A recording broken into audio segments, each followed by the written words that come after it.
All right, we are back again. Yes. It's been so long since last time. It's only been a couple days. Yeah. I'm going to close that out. I don't need that open either. Yeah, we're still good. Usually no one watches within the first few minutes anyways. That's true. So, yeah, we can just sit right here now and, I don't know, we could have a smoke break maybe. I don't smoke. Neither do I, so that might cause some minor inconvenience. Oh, man. I don't know.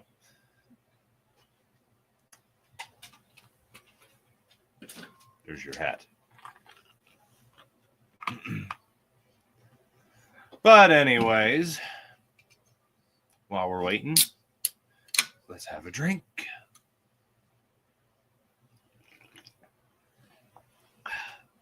And this isn't alcohol, by the way, YouTube. It's iced tea. So before you go demonetizing me for promoting alcohol. All right, knock, knock. Who's there? Your mama. Okay, that was uncalled for. All right, Yeah, viewers. Which is the important thing. So, Douglas Rowe has joined the party. Trains now. You're breaking up a little bit there, Mr. Rowe. Might be because he's on mobile, possibly. Is this better? Worse? Let me know. I think it's slightly better, but it's not perfect. Okay. Then again, nothing is perfect. There you go.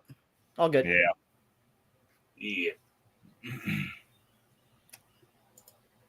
And there is Chris. Hey, Chris, how's it going? Thanks for tuning in.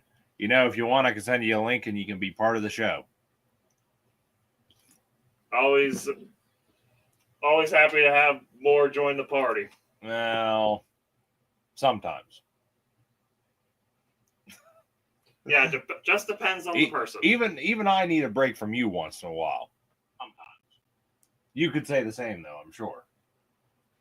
I mean, you have been driving me a little crazy today. Yeah. See, if I'm going to dish it out, I got to be willing to take it, too. That's just how it is. So, yeah, what's going on? Basically, me and Eddie had dinner with the folks here, a couple hours ago. Now we're just sitting here chilling in the workshop. Got some stuff to show, which we'll get to in due time. I'll be honest with you, kind of been an uneventful day. Not a whole lot going on. You know, like Wednesday, we went to Y Bridge and the Clearing Club. Thursday, well, even Thursday morning / afternoon was kind of non-eventful. But, you know, last night we were at Gary Lasher's layout with Chris here and stuck around there till, almost midnight. And then, you know, today really didn't do anything except dinner this evening. That was it. And, you know, here we are. Saturday's the last day, and again, we don't really have anything planned right now. Tonight's Friday, tomorrow's Saturday. Yeah. But yeah, still same deal. Don't really have much planned for tomorrow. Yeah. We're hoping to hit we were hoping to hit a couple other layouts, but just, you know, things didn't work out. So yeah, maybe next year, see what happens. Yeah, here's hoping. Fingers crossed. But I mean, overall, you know, it's been pretty enjoyable. Should have chased the train. I think he's referring to Buffalo and Pittsburgh one. Remember last year we caught the northbound train in DuBois? Yeah. I think we would have been trying to get the southbound train, though, because the northbound one leaves Riker Yard at 5 a.m., and I ain't getting up that early. Yeah, me neither. And besides, it's still dark out anyways. You're not going to see nothing. For sure. Although that day we went, I was kind of concerned we weren't going to see anything either with all that fog. Yeah. But Douglas is, I think he's probably still setting up. Yeah, I just got on. Is this microphone better, by the way? Yeah, you sound pretty good, actually. Okay, Yeah, great. I'll just use that one then. Sweet, man. Thanks. Yeah, so everyone who doesn't know, I probably just flip over real quick. Let's see. Those two. Hi, everyone. My name's Douglas. Oh man, you're so good looking. Oh, I thank you. I Or just at got least out of better work than and back. Eddie, you have any thoughts? Any objections? About what? Don't say the obvious. About what? You know what Just they say. he's Asian. Ignorance is bliss. Oh, sweet spin cycle. Hey, how's it going? Cycle.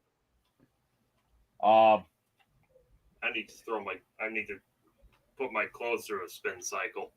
Yeah, I know. You could probably use one yourself. Yeah. Ow. Okay, I deserve that. Yeah, the spin cycle, him and I, we've been going back and forth there, chatting on my Plowbender Facebook page. He's been showing me some O-gauge stuff lately. Quite intriguing. Pretty cool. Yeah, I was at the Clearing Club there. They were running some O-gauge. I think I asked him if he'd seen that video I did at the Clearing Club. That was a few years back. That was August to 2022, I think, there, when I met up with YouTuber NZR doing, and, well, I keep wanting to call him NZR doing. He's Zach Attack these days, but I met up with him and his brother. We went to the Clearing Club there the one evening, and they're running O-gauge, and they actually had a little bit of G-scale running there, too. It was quite a eventful evening. Now, when Eddie and I were there on Wednesday, we were basically just running the HO layout, the main club layout. Very cool. We gotta have one of these days where I get myself to Pennsylvania and we all have a trip together, all three of us. That'd be cool. That would be epic. That would be cool. Actually, we need to get everyone together at some point. Especially Christian. Yeah. Yeah, Christian would be awesome too. I only got to meet him very briefly, which really disappointed me. Well, that was on the topic of him. Real quick, though, yeah, I understand Spin Cycle. You're kind of having to dig through a lot of videos. I mean, because that video was 2022, so, you're going through 3 years worth of videos to find it. But, no, I was going to say there, though, that was earlier this year. Christian was telling me about, he wasn't going to be coming back through the area, so we weren't going to be able to meet up for the rest of this year. I think he said he was going to try to make it over the summer, but just didn't happen. And I think when I talked to him last, he was saying about here this winter, he's hoping to make a dedicated trip here. But I think a lot of that's just going to depend on the weather. And, I'll be honest with you, if we get a really harsh winter, no way he's traveling this way. Yep. One beauty about California is we don't have snow, but we have a lot of fire. We have a lot of wind. Yeah. Yeah. You keep your fire. I'll keep my harsh winters. Mm-hmm. I think that's a good deal. Yeah, you can have all the fire you want. I don't need it. So real quick, and then I'll let Corey talk. I'm just gonna show everyone my 00 skill collection. I've been getting to collecting that recently. If you're in the server, you may have seen some models I've got, but I'm just gonna showcase some of my collection and have some trains run on the rolling road. So that's my plan, but hopefully we'll be able to see what cool stuff that Corey and Eddie got from their show. So yeah, looking forward to see where things go at the stream. But I'm gonna switch over and I'm gonna go ahead and put some trains on those tracks. So all right, let's see what you got right now. Switch over. We are waiting. There we While he's go. doing that, I'm gonna have a snack.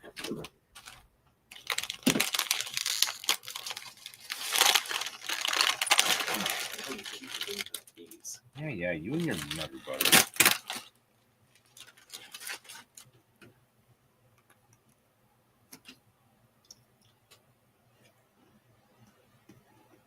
Come on, Mr. Rowe, while we're young. I'm picking out the best ones. I should probably start with this one though.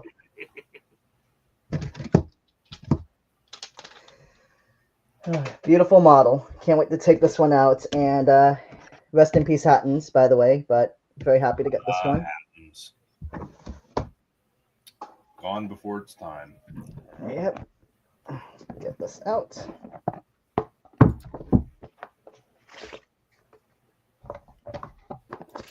Oh, there she is. Woohoo.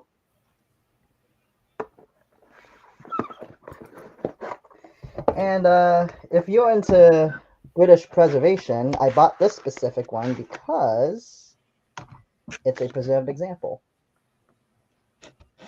My camera would focus on her running number, that is. What is that, 1450? 1450, that's right. Nice. Yep. Very nice, but obviously nicer if I take it out of the ice cube. Yeah, there was definitely a lot of people who were sad to see Hattons go. Oh yeah, no, they were a huge loss, definitely. But they make beautiful stuff. One of the biggest regrets is not buying one of either their P class or their Andrew Barkley Industrial, because those words are really nice. And I know Scale still made them, but right now it's really hard to get stuff with all the tariffs going on. So just gotta make do with what we got.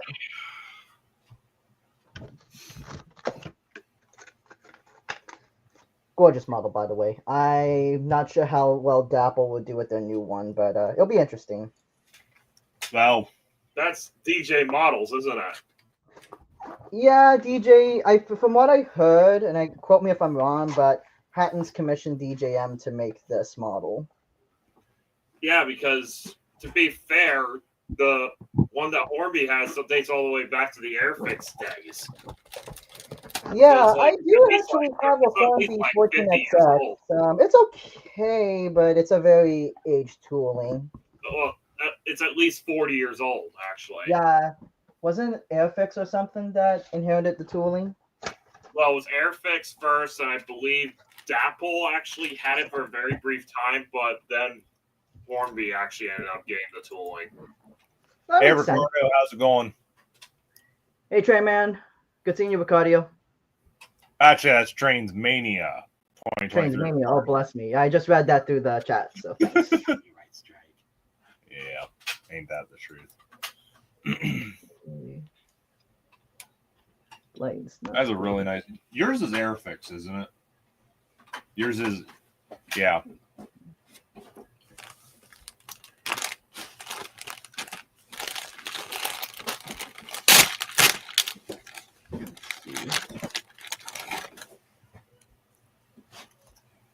Sorry, guys, just trying to get the focus. And this, children, is half my paycheck right over here. Hey. I'm very disappointed with this, but I really don't like the fact Hornby used these flimsy plastic ones in some of the 2000 models. I think all of us suffers from that a lot. Yeah, real quick, just gonna. There it is. Very nice model. See if I could get it to focus. Yeah, better. There we go. Yeah, very nice model. Just broken handrails. Not its fault though. It's just really cheap quality. Yeah, I feel that at some point. Actually, no. I think a nephew of mine actually got their hands on this and actually broke this off. Let me see. This thing on the roof. The little pipe on the roof. Yeah, that's made of the same flimsy plastic. As you can see, my Oliver also has that busted off. Yeah, I might And look came into like that, so. I'm gonna see if I can probably get like maybe a brass detail pack or something like that to replace it. Yeah. Now here's a fun topic to talk about on stream. And for those who don't like Thomas, you could leave the stream. But for it too, though. Can we talk about how expensive Hornby and even Bachmann has gotten in recent years for Thomas stuff in general? You're not wrong. The Hornby stuff, though. Yeah, Hornby I get because they've been discontinued, but even Bachman now, it's like I checked the MSRP for like Thomas. That's now $138, I think, around there. I think it's a combination of them not only Mattel is bringing up the licensing premiums up, but Right. also a case like Bachman has also cornered the market with HO stuff. Yeah. Also tips, and there's a lot of stuff because you gotta understand Bachman is a Chinese company owned by Cater, so I think a lot of it just has to do with just the tariffs situation as well. Tariffs and licensing are the two killers right now for the Thomas stuff. Gordon's now $220, $200 for a 20-year-old model. Kid you not. Spencer used to be their most expensive one, 170 at one point. Yeah. Well, basically like Douglas already said, take Thomas, for example. A tooling that is over 20 years old, and I think last I checked, it was like 119. It's probably more than that now. It's like the model is not worth that. Nope. Another... You're better off just doing custom jobs now. Another good example, which I keep harping about, here we got Bachman Rebecca, a model that the RRP is $300. It's not worth that. It really isn't. Not even because it's got the die cast bits in it. It's still not worth it. I mean, the chassis itself is not even worth that price. I've seen how bad the mechanism and the chassis is on this. No way I'd be paying that kind of money. You're better off just buying a Hornby Merchant Navy and repainting it. I mean, literally, we're now at a point where it's like you could get higher detailed models with die-cast running plates and more detail and DCC. And the Thomas stuff is still DC operative, which it kind of infuriates me because it's like you can't just buy a new one and just put the decoder in, unless you get the UK ones. If you're in America, so you have to hardwire everything. Yeah. Is that a crab? That is a crab. The good kind, though. Oh, well. We've got crabs. Yep. I'd call your doctor. You have crabs? Is that what you said over there? Yeah, it's a joke, okay? Okay. Because there's a locomotive class called the Midland Railway Crab. Oh, This one right here. This is the crab class. Hey, Douglas. Yes. Can you do me a favor? Right back at you. Can you stretch that out? Yo, that's sick. 13,000, cool. by the way. Nice. It's a really beautiful one. Is it also maroon or is it black? Well, it's 13,000. It's in the maroon. It's the one Sweet. at the NRM. Oh, sweet. Very cool.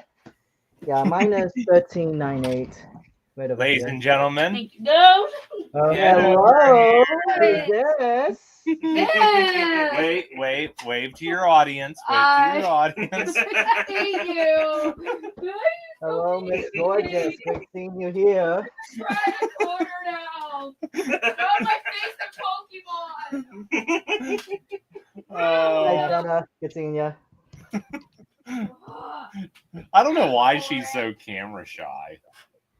Yeah. Yeah, yours actually is in the older style packaging. Mine's in the more modern style packaging. Yeah, I prefer the Bachman ice boxes over the styrofoam, but I have a feeling yours is probably split chassis. it's not actually. I know this because I had to fix it because I had a broken wire. So it has a brand new rebuilt chassis from the ground up. To answer Jolly Jack real quick, we're getting into some colder temperatures. We are actually in a freeze warning right now. It's getting that cold. And keep in mind, we're in fall. So yeah, we're in October. Yeah. This isn't winter just yet. Springy Buffets! Springy. Yes. He gets the reference. Yeah. You have to be there on YouTube for a long time to get it, but Springy Buffets. You had to be there, folks. If you don't get it, I'm sorry. You just had to be there. Mm-hmm. Well, let's get a better. There we go. Let's Ah, yes. Yes. I think mine's Gotta better. say, that's a very Of gorgeous course you livery. do. You're I must biased like say. that. And because it's the one from the NRM. Okay, for Yeah, I a point. wish I could get the preserved versions of models, but being in America, you gotta have to make do with whatever you can get a hold of. I think the next one I really want to get is either Duchess of Hamilton or the Deltic prototype. Ooh, The tough Delta choice. prototype is a really nice one. Really tough choice. And because I like the Deltic prototype because I mean that thing was basically when they designed the Deltic, they originally planned on actually exporting some of them to Canada. Yeah. That's why it actually has the big old headway on each side, on the front and the back. Oh, look at that. He got himself a B12. But then they decided, yeah, you know what? Canada doesn't really need them. So they decided for the production ones not to include the headlight. Makes sense. So the prototype was the only one that had the American and Canada style headlights. Yes. Ah, yes, the new B12. Very A nice. gorgeous model and very well detailed. I technically have 3. Oh, nice.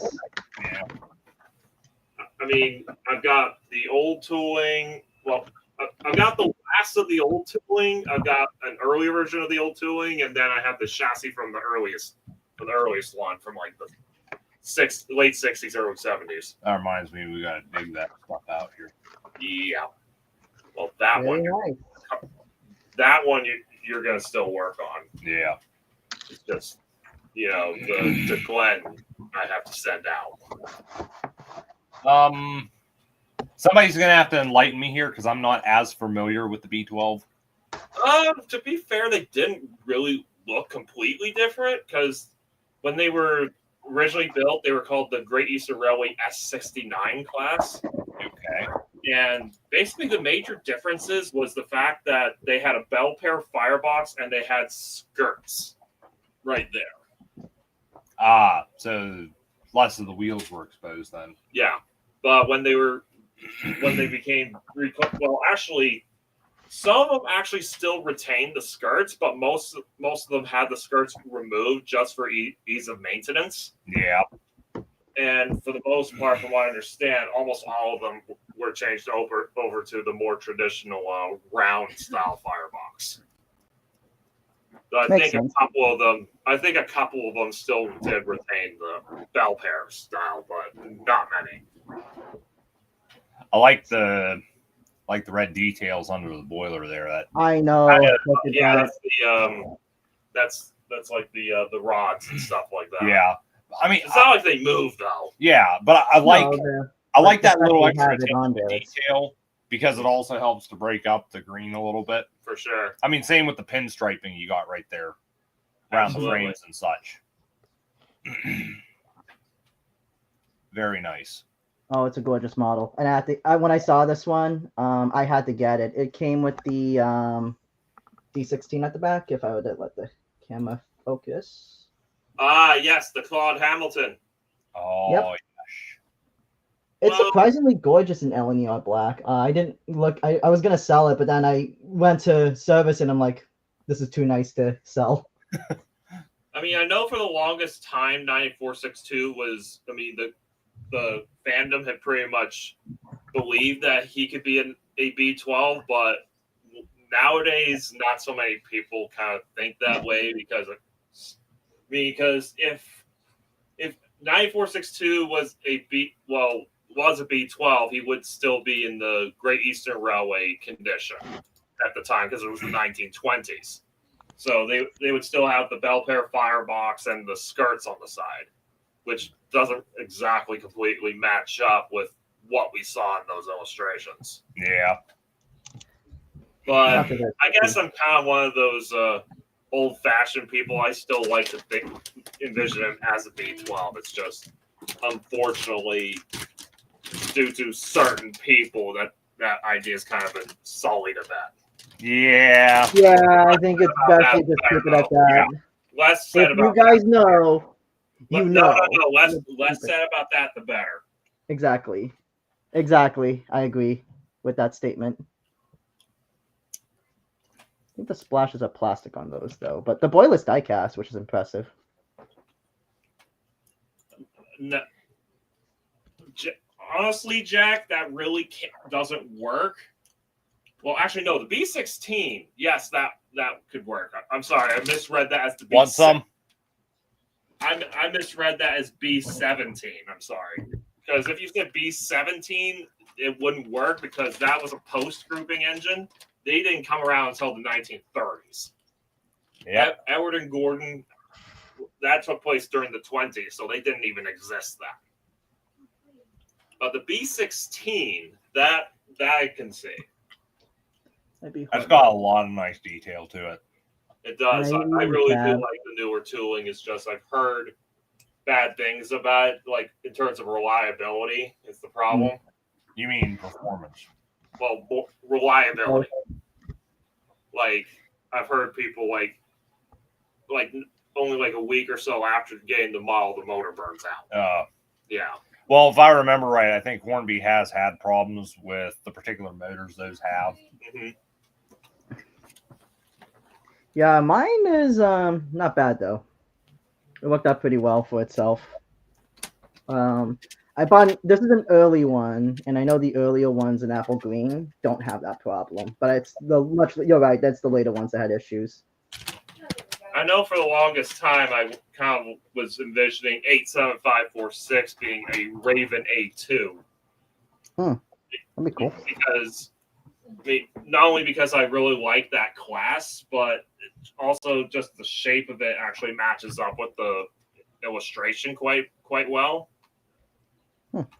But nowadays, I don't know. I'm kind of two minds because if every single one of those engines were passenger engines, that leaves no goods engine.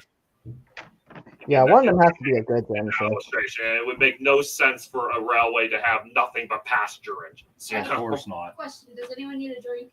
I'm good. Yep, it might have some compromise. That's for sure. I think I could probably use some water. Thank you. Do you like the small bottles of water? Well, I do. I thought I brought one down. I was gonna say, I think you have one on the table. You know what? Think you could grab that for me? Thank you. I thought I brought that down. I wasn't sure if that was yours or not. Yeah, I think I forgot to bring that Put on down. the Oh well. But yeah, like I said, well, for longest time, again, I thought he could be a Raven A2 just because of the shape of him. But yeah, looking at the illustration again, it does look like he only has a single wheel at the front rather than a four-wheel bogey truck. So but then a certain fan character kind of made me think, what if he was a Gresley 02? That has a single wheel at the front. Is this the one you were telling me last night? Yeah. I was actually quite intrigued by this. So you're Douglas. You're probably very familiar with Dudley, right? Oh yeah, I know the Berry Truck story. Yeah, I like that one. Pretty good. I mean, I was just saying. The German truck. He is a Gresley 02, and honestly, looking at the Gresley 02 compared to 87546, it looks like it's almost a perfect match. Like he could be a Gresley 02, and they were out by then. They were around by then. I mean, they actually start off as a Great Northern Railway design, so it makes sense. Whoa. Here you go, Ed.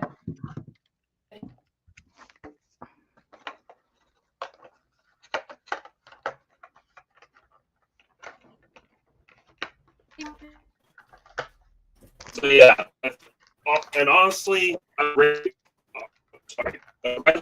2 really fell off the roster with the heavy goods engine.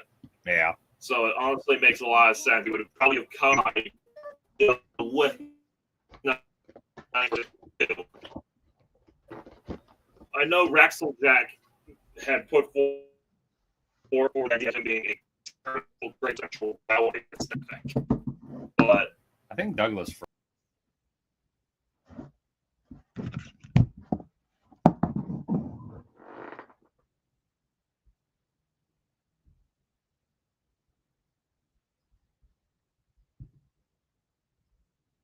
I think something happened with Corey and Eddie.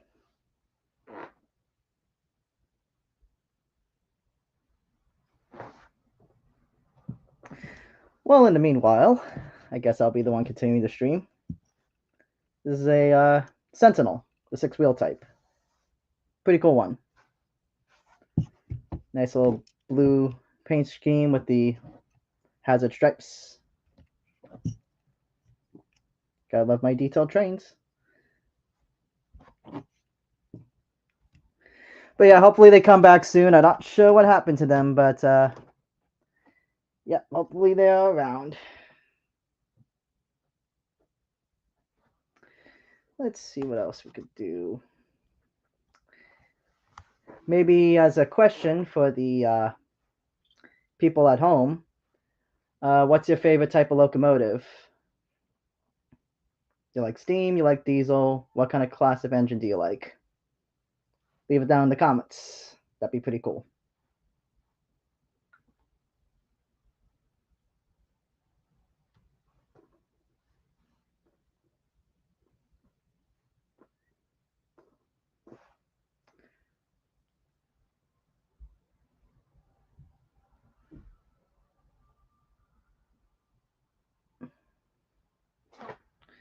And also go ahead and talk with the... Oh, yeah, no. The SL is really good. I really like the TGV. Oh, the 3-truck Shay. Shays are really beautiful locomotives. Love those. I don't have a lot of American stock, guys. Sorry. I'm more into the British stuff because of Thomas the Tank Engine. So, speaking of, I guess I'll bring this ancient relic. This one here. This is a I think 1994 Thomas set. I think Douglas must have continued streaming when we weren't. Yeah, I was still going on my end. I'm not sure what happened to you guys, but I was just keeping the audience entertained for a while. Were you still streaming, Douglas? I was, yeah. I was gonna actually Douglas? text you if you wanted me to get off, but yeah. No, I'm gonna assume the internet went out here. So, I mean, it's kind of a nice thing having him doing this because I think the stream itself would have just ended. Agreed. All right, so we're back on. Apologies, everyone, for Eddie and I disappearing for a little bit, but that's what happens when you live in the corner of nowhere and your internet provider is total shit. What do we say about technology? But anyways, what did we miss? Come on. It's only good when it works. About a couple models. Yep. This Hornby one here, this Porter here, and then I bought out a Thomas set, explained to people. I don't have a lot of American prototypes, but they bought a lot of fantastic choices. Let's see, Dawn said the 3-truck Shay's her favorite locomotive, and the Spin Cycle said a Cell and the TGV and the high-speed Lacey. So that's what happened. John. What's Jolly Jackass?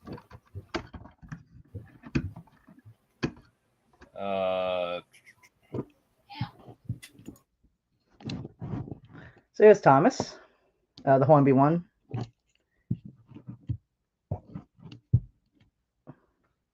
I gotta get one with the Railway Series face, but I don't mind the Brittlcroft one either. That one's really nice. And despite being 30 years old, it actually runs extremely well. I just serviced it, and then it just took off like it's a brand new model. So that's very cool. Honestly, I prefer those older chassis myself. I like how they have the lighter blue on them personally.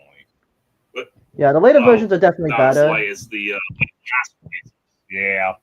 Yeah, Well, definitely I think the nostalgic last for ones this were guy, more of like baby blue, which I think was a little too bright. I mean, yeah, I think so. I think it matched up with the CGI series better, though. Yeah. Yeah, although they you did copy do, the Jack? faces So do from I. the... Granted, mine's not in the best shape. I think you actually got a couple of them, don't you? Well, I think I have two. Yeah, I bought one on its own, and then later on I managed to get a full set. But either way, both of them weren't exactly in the best of shape anyway. Yeah. So I would like to probably get another one at some point. I don't know why, but for some reason, I feel a little nostalgic about the Hornby, Annie, and Clarabelle, even though they're like completely inaccurate. Yeah, I mean, it looks ridiculous next to the Hornby Thomas because in the show, Annie and Clarabelle were practically bigger than him. Mm-hmm. And with the Hornby models, it's the exact opposite. He dwarfs them. Yeah. Yeah, I mean, not the greatest look, to be honest with you, but it's nostalgic. I do like how it looks. It's very iconic, I feel. Yeah. So it kind of makes you wonder. They made a much better tooling, body shell for Annie and Clarabelle with the battery-powered sets. Yeah. Why didn't they just adapt those to work on a 00 scale, track? Yeah. Meanwhile, they take the Clockwork Bill and Ben models and throw HO chassis under them. Yeah, it's Probably too. Now I recall. Yeah. I mean, I feel like they probably would have had a better coach on their hands if they went with the battery powered tooling for Clarabelle. And I mean, other than altering the tooling a little bit, would have had something a lot nicer. I think it's definitely a divisive topic, but I think I like them actually taking the E2 tooling and actually making it to Thomas better than what they possibly could have done with the battery powered tooling. Yeah. I mean, I just like the more realistic aesthetic for Thomas that they've done. And I mean, I think that's something Hornby went with, although they still had quite a number of failures on their belts. Yeah. Edward, no thank you. No, very terrible. Emily is another one. Class 40 was completely the wrong class. Yeah, class 37. Wrong class. Yep. Very deceiving name. Yeah, they just called him the Diesel. Yeah. What was it? Emily was another one. Didn't exactly care for. I mean, in her case, I can kind of forgive them for that because it's not like they had a Sterling single. Yeah, but still, the Sterling single, that the overall look is so much of the character too. I mean, it's better that you don't even get me started on Rapido's model. I'm just gonna say, like, I'd rather them use the the Great Western single than their Caledonian single for her, because that really would have looked wrong. I mean, it's probably a topic that can go either way. Yeah. So yeah, Mr. Rowe's been showing off some of his recent acquisitions. Yeah. Well, how about you guys show yours? That'd be pretty cool. All right. I got myself an iced tea. Be serious. 7-Eleven? I am serious. This is what I got recently.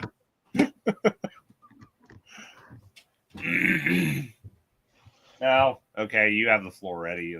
What do you want to show? I don't know. I'm just showing more models, but guys, feel free to show yours. I'm actually going to look at this stuff now. I did get a couple things recently. I mean, I figured probably best off to talk about stuff we got this week, It's just iced tea.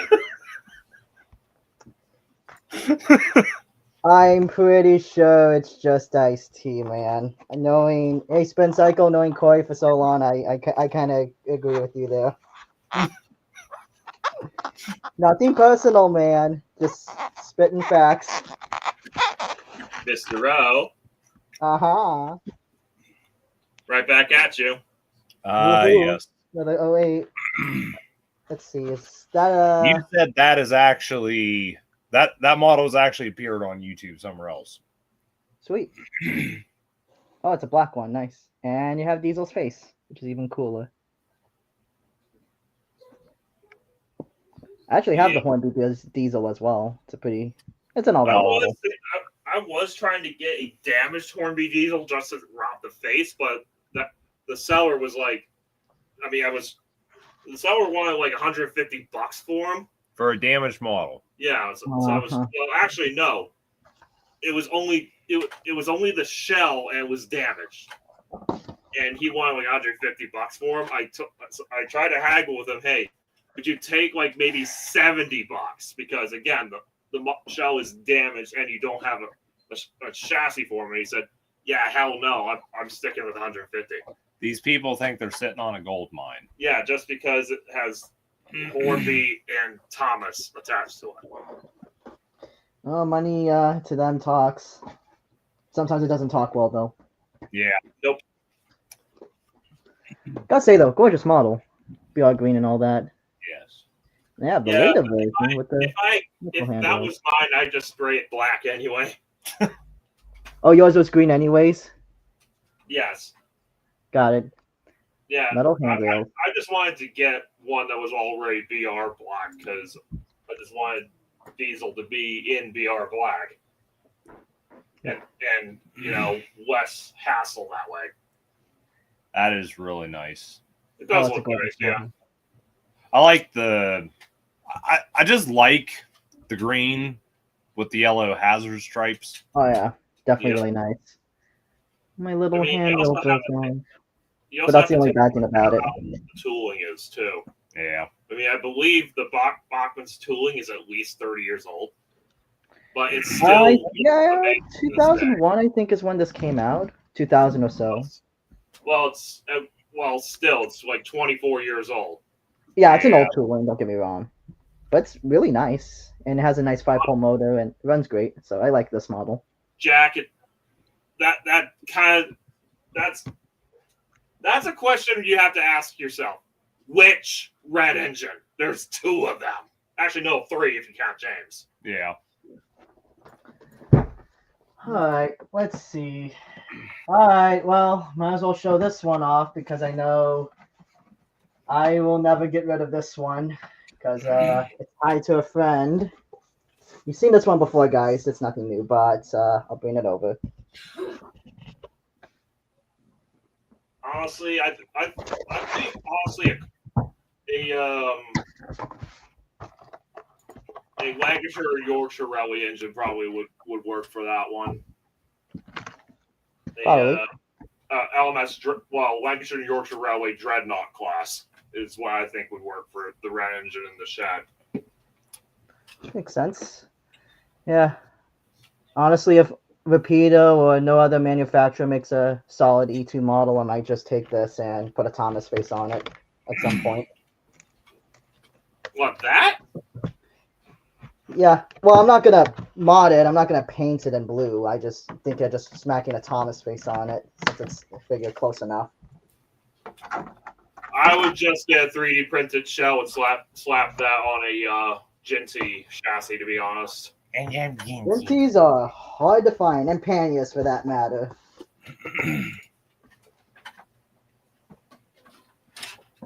Yes, the 57XX. Like this?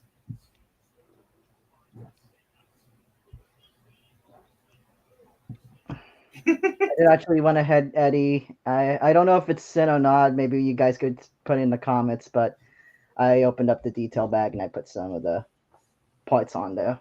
Oh, looks good. Yeah. I can't put a hook there though because that interferes with the tension locks. So obviously, I figured. Yeah, okay. My problem is I think the models look naked without the hooks. So. So I put one on the front. Miraculously, I mean, I'm gonna tease it a little bit. It's somewhat okay, but mind you, I probably just take it off. Honestly. I mean, if push came to shove, I would just snip off the screw links and leave just the hooks. Yeah. Yeah. Don't want to do that unless they bust off on me. There are some cases I've found where you can simply hook the screw link and it'll stay out of the way. Yeah, but if you handle the model a certain way, it's gonna come right off again. It depends how much messing you want to do. For sure. Yeah, I think it looks nice. But that just kind of confirmed I don't want to fit it in all my models, the screw links. Like right here, you got his Oliver model. It doesn't have a coupler on the front, and it just looks wrong without it. I'll need to get myself a detail pack for that. Jeez, Let I me forgot how many. see, because they do have this. I mean, even then, they didn't give you screw links, but Yeah, they did give a hook for it was the. flat finish originally, Yeah. but I asked you to put like a semi-gloss finish on it because I feel like the back controller would really want his, engines to actually look the best they can. What are your thoughts on models that have really nice detail metal buffers, but are not spun? Because I'm kind of 50-50 on it.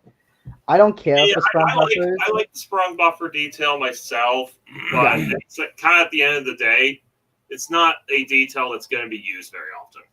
Exactly. For me, it's fine to have just the buffers provided they are metal. And if the price is reflected, I just don't like it if they're used as like a cop out for sprung buffers and you're paying like a lot of money. That's just my opinion. But I don't mind the metal buffers. If they look nice, they look good, that's all that really matters. Gorgeous model. I would love to get one in LBSC Umber. But that one's probably going to be very hard to find, I'm sure. And put that there.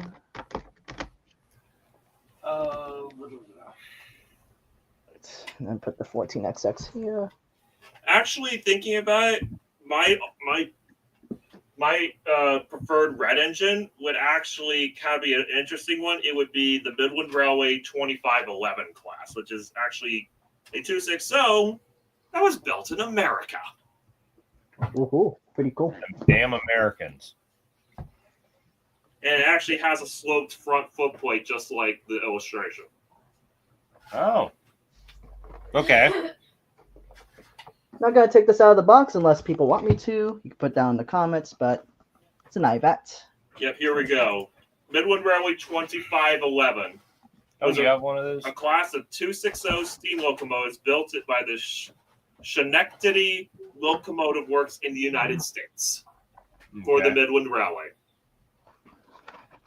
As a supplemental order to the 2501 class that were built by Baldwin that same year. So yeah, the Midland Railway actually imported American engines, in the earlier days, like 1899. That was a long time ago.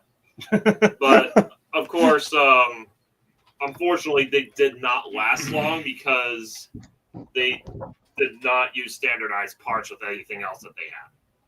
Yeah, that doesn't help. Not at all. Yes, I mean, and not to mention, I think it's down to the fact that they American built engines for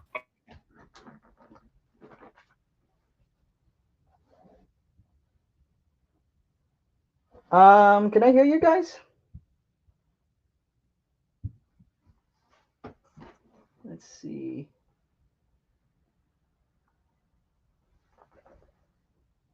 Let's see. I'm here. Oh no, they're lost again. Great. Oh well, I'm sure they'll come back soon. So here is all my trains here while we wait for them to be back on live. We have an old saying, we only like technology when it works, and it doesn't work, it's not good. I know Corey has more choice words, but that's up to him. And he poofed. Oh no. Right, I guess it's back to me. I'm on the stream again. He has to change his internet provider. I'm telling Corey for months, and then stuff like this happens. Merry Christmas, everyone. Okay, well, I've got more to show you. These ones are actually really cool. So here is a Black 5, as you can see. And I will make sure I see who's in the comments. Do you put any sound or anything? I wish. The only problem is just sound decoders are very expensive. So with those, I'm afraid would love to put sound, and I'm definitely budgeting for certain models provided suitable decoders are available.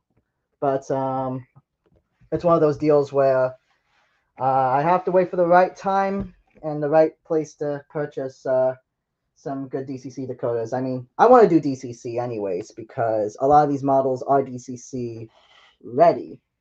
Thankfully, most of them are. A couple of them I need to get hardwired, but that's what Corey's for. But yeah, for those who are probably wondering why this Black 5 over here is green, well, it's based on a Thomas character. And that one is Henry. So I found these on eBay. Someone was offloading their custom collection of Thomas characters based on real life engines. And this was one of them that I got. I have another one. And one possibly coming in the mail today, but I'll have to wait and see if it does show up. But take off the cover. Look at that, guys. Very nice model. All right, sorry about that, folks. We got booted by the internet again. Yeah. You have a good internet provider, Corey. Yeah, I know. Best in the country. Maybe I should switch. This right here, this folks is high-speed internet. Money If well high spent. speed was like a snail's pace. Hey, Douglas, Chris asks if you put sound in anything. Yeah, I already answered that. That's when you guys got zooted. But yeah, no, I yeah. wish I could put sound. It's just sound decoders are expensive, even for ready to run, and they do it for you. It's just so crazy expensive. Well, not to Eddie. Sound decoders ain't that expensive for him, apparently. All right, well, maybe you could hook me up, buddy, because I would like to get a Black 5 sound decoder for this guy. Well, Jesse could probably hook you up. Jesse? Oh, that's be cool. There he is. There's one in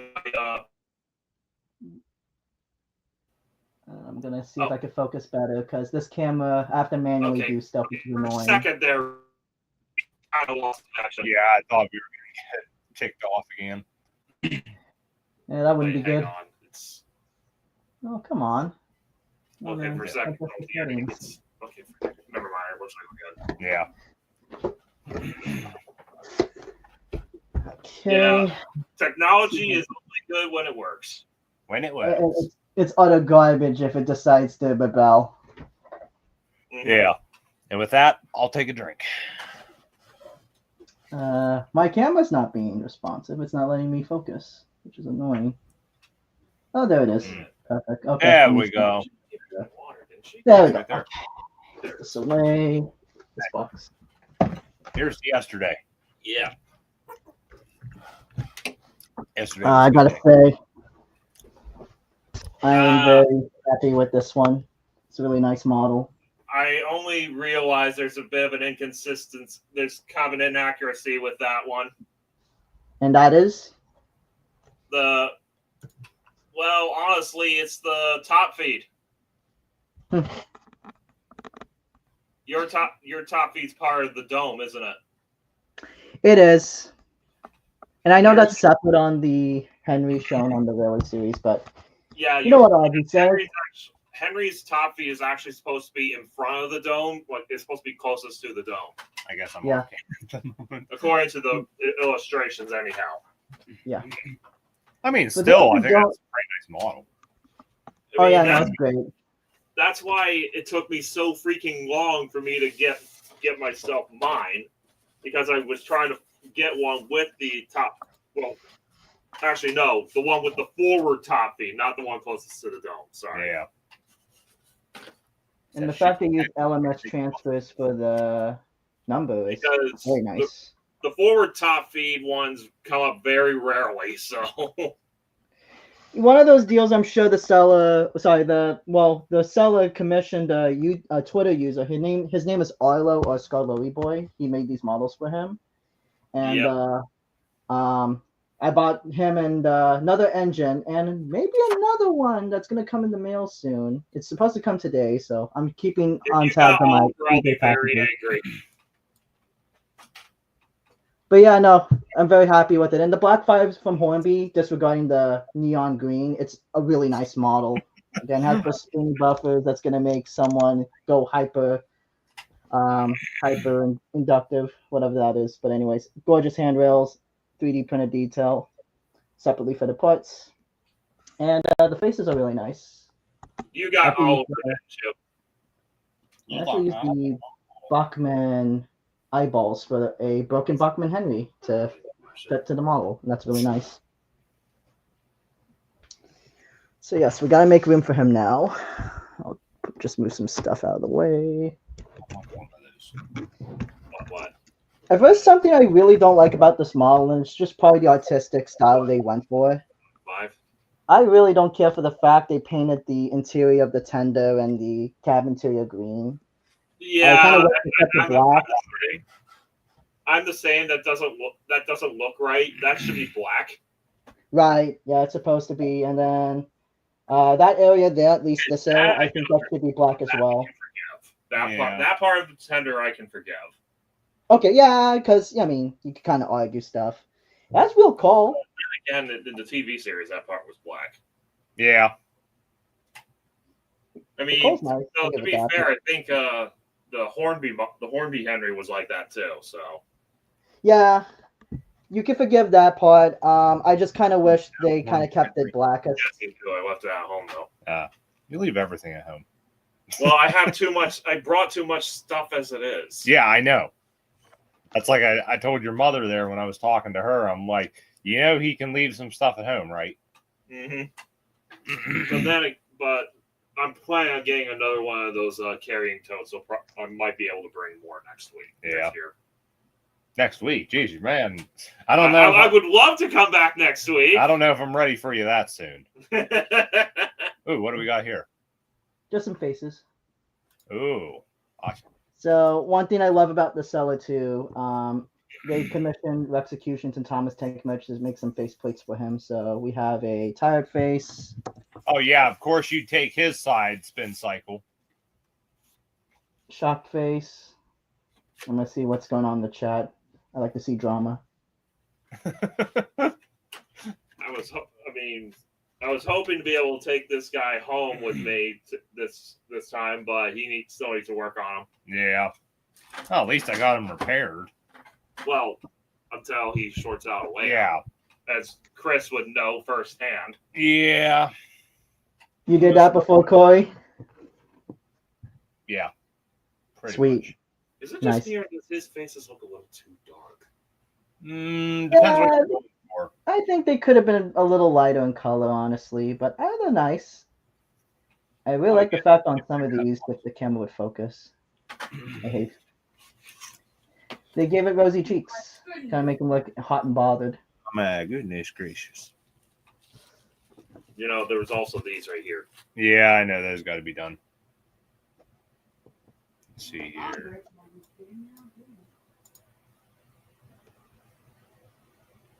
He's sad because he has no soul. But yeah, it's a very nice value to throw in all those faces. So Yeah, I didn't have to get ones made. I think this shade of gray is actually a lot better. Let me look. He's Can I see? swapping faces out real quick. Yeah, I'm not gonna lie, I prefer that too. I Well, think they're going for a more gritty look, maybe. But I think I guess I that prefer if makes they were a sense. little bit lighter. It matches closer with the smoke box, I guess. Yeah. Well, like Yeah, I said, kind of see what like I they was went saying, with it, it all depends on the look you want. for I sure. guess I just prefer. Having grown up on the TV series, I kind of prefer that shade for the faces. You had two of these. Yeah, no. The Thomas Tank Merch actually supplied a spare one, just in case. Yeah, I didn't do anything with it. 'Cause I was trying to figure out why you had a second one of those. I don't know. Maybe that could be modified to look like to be a different character. Yeah, maybe. An LNER A1, how nice. It's a nice green color too. I cannot wait to take this out. Oh wait, it's different. I like this one more. But I do want to get a green A1 at some point. That'd be really cool. Or a Flying Scotsman. That'd be fire. I should have brought my Flying Scotsman. It's weird. I really like the newest one, but Yes. I guess because of James May, I like the vintage one more. Everything comes with more faces. Look at that. And Corey, sometime I'm gonna ask you to get some of these faces painted because it's missing some details. So I might send some of these your way to touch them up for me. Okay. As a commission, I'll pay you, but just as a heads up. I was just gonna say you better pay him. Oh yeah, no, well we definitely pay him. You gotta pay the guy for his work. It's Gordon. It's Gordon. Yeah, he painted those. He painted those up for me. Well, he just put the eyebrow details and stuff on them. Well, I had to make some eyeballs too and what have you. There's still several expressions here that I'm yet to get taken care of. Yeah. You've been in the sun too long. Your dome is cracked. That's what I thought when I saw that. I mean, I wish the faces were just a little bit bigger, but apart from that, what's the first thing that comes to mind? Tasty. I Very am nice one. model. Stop! Yeah, Stop! that was me too. But the hit era used that one a lot. Yeah. Remember, you got these as well. Yeah. Well, but when it was used in the actually, I believe they used it again in season 5. Season 5. The Michael Bay era for Thomas the Tank Engine. Oh gosh, I What hate was that to think about it. Yesterday, that was basically like took place during season 5, that fan series or fan movie or whatever it was. Oh, the Railspin Split Space. Yeah. With 1020 and the blue engine from the Monster Under the Shed. Yep. Harwin, I think that was the name. Yeah, they gave him the name Howin, but let's be real, the blue engine from the Monster Under the Shed was never actually given a real name, so it was just. I think it's more for artistic. The blue engine. Yeah. I think it's just that James never really put much thought into it. I think he was just, it's just a story he came up with, For sure. I gotta say, I got lucky with the A1 because it's. I know it's painted as Gordon, but this is the new one. It has a die-cast running plate. It has a.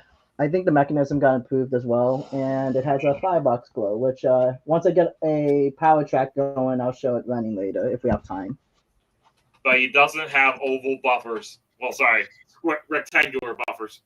So here's my headcanon with this Gordon and how I'm gonna treat it. This is Gordon before his rebuilding crew, because I know Audrey says, oh, he came with over buffers. Like, no, my headcanon is Gordon came shopped out like an A1, and then later in the 40s, after Henry got rebuilt, Gordon got sent there because it was cheaper. Well, it's more due to the fact that Sir William Stanier owed him a favor. Yeah. Yeah. So for that, I'm treating this as like post, kind of like post 40s Gordon, pre 40s Gordon. Yes. So I want to keep it as is. Now I do want to have an A1 that's made to Gordon to present day, but for that, obviously he needs a lot of shell. He needs a different shell. I argue he might I have to read the Island of Sorta's lore book by Wilbert Audrey, but didn't he Gordon also had LMS parts fitted with him as well? Yeah, he was originally a three-cylinder. Well, actually, no, I think it was 4-cylinder design, but for whatever reason, when he was sent to crew, they got rid of the inside cylinders and actually replaced the outside ones with the same ones used that Sir William A. Stanier used on his princesses and coronations. Makes sense. I love the red linking rods, by the way. I know it's not realistic, but fit to Gordon, but I think it changed the valve gear too. Personally, I look at that and I like it because it makes them stand out more. I mean, here's the top link express engine of Sodor. You think they would make them all, polished up. Yeah. And then I could just imagine a story where James is pissed because he never got the red side rods. It's a little weird though, because I think the red side rods were actually a thing in the actual books, but then there was like, I think there was like some kind of like, standalone art piece for the Railway series that they decided to give him the red inserts. Yeah. Again, not a fan of the tender painting. I kind of think that should be black, but really apart from that, this model is nice. And actually, they didn't paint the cab. Well, they didn't. They paint the floor black, but yeah, I think Gordon it's a little better because it's blue. Henry's kind of just sticks out because it's like a bright green, so it just kind of sticks out if you get the light on it. Real cool on the tender though. That's nice. And here's the back, and you even give him lining. That's actually pretty cool.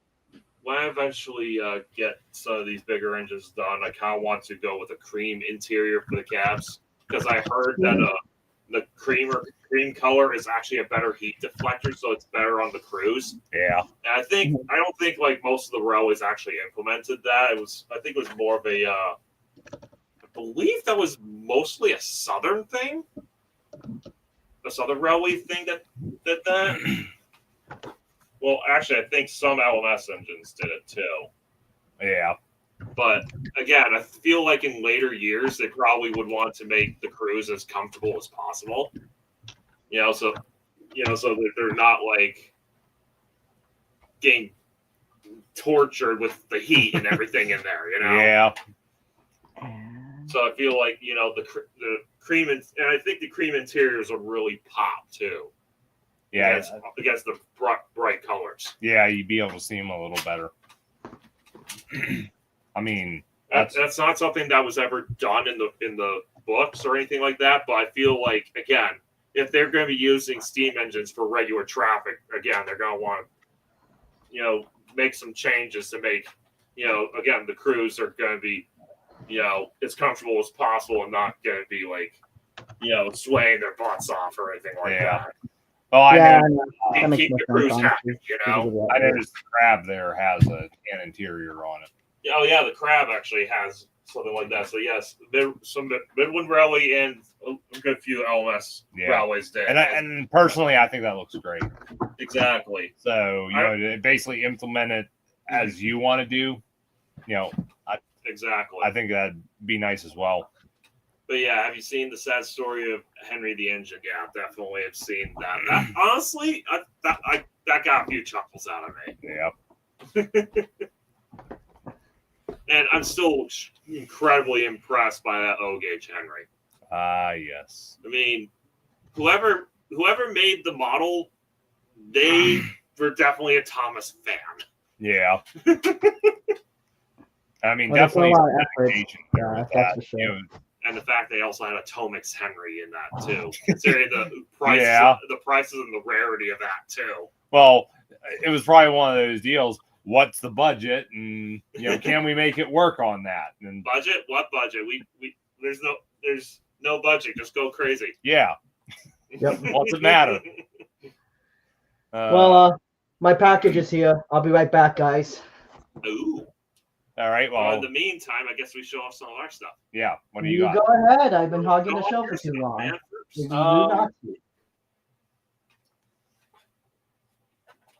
Well, I know I've already made a post on this, but went to Wybridge there Wednesday, and I had planned to do this when I got there.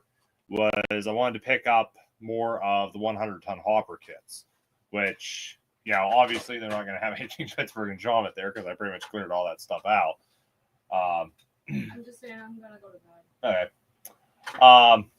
But I did want to get my hands on some more Pennsylvania Power and Light Company hoppers, which I think I got 6 of these. They're basically unassembled kits. This shows it a little bit better. But yeah, they're the Bowser 100-ton hoppers that I like. So I got 6 of these. Then I also got one Burlington Northern hopper, which I'm not going to bother showing just because. You don't like Burlington Northern. Well, I mainly just bought it for parts. Yeah. Project I want to do. But Jesse actually had one of these as well that I had to pick up. BL&E blue hopper, patched. I'll probably take it out of the box here so you can see a little bit better. But yeah, got one of these, which I might want a couple more. I guess it just depends.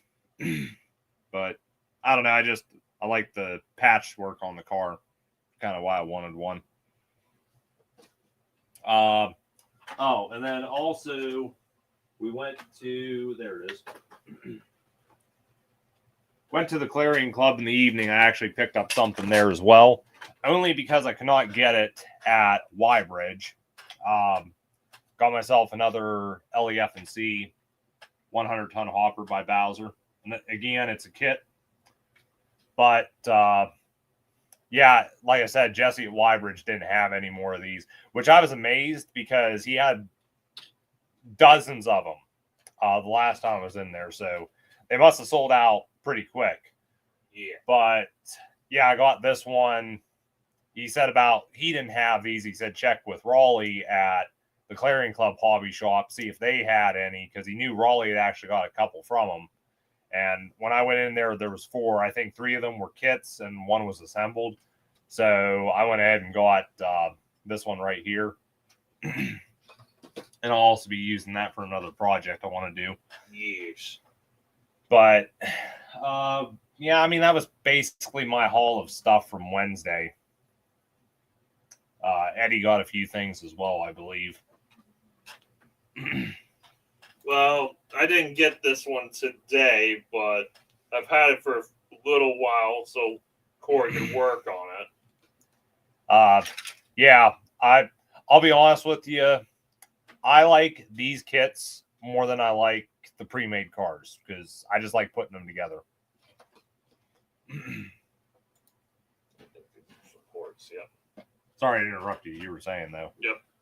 But yeah, I didn't really get this today, but I brought these down to have Corey work on them. First things first.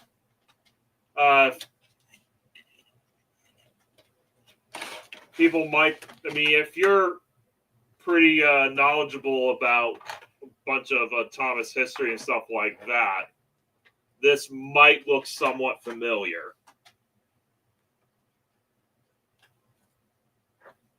And no, it's not a CCT van either. Yeah, it's going to need modified. But yeah, this thing actually is a 3D print based on a scratch-built van that the Reverend W. Audrey had in his collection. This is kind of just referred to on the wiki as the Flying Kipper van. And honestly, I thought it was a really nice looking print. So, and honestly, I felt like I had to have it considering I had the Daypole Northwestern vans for that Buggles Kelly station we're doing. So I have another piece of another model based on one of Audrey's own models in my collection. It's still a work in progress, though. What other ones have we got here? Doors must be closed tight and locked before a car is moved. Yeah, it's pretty much just nothing but vans that I brought.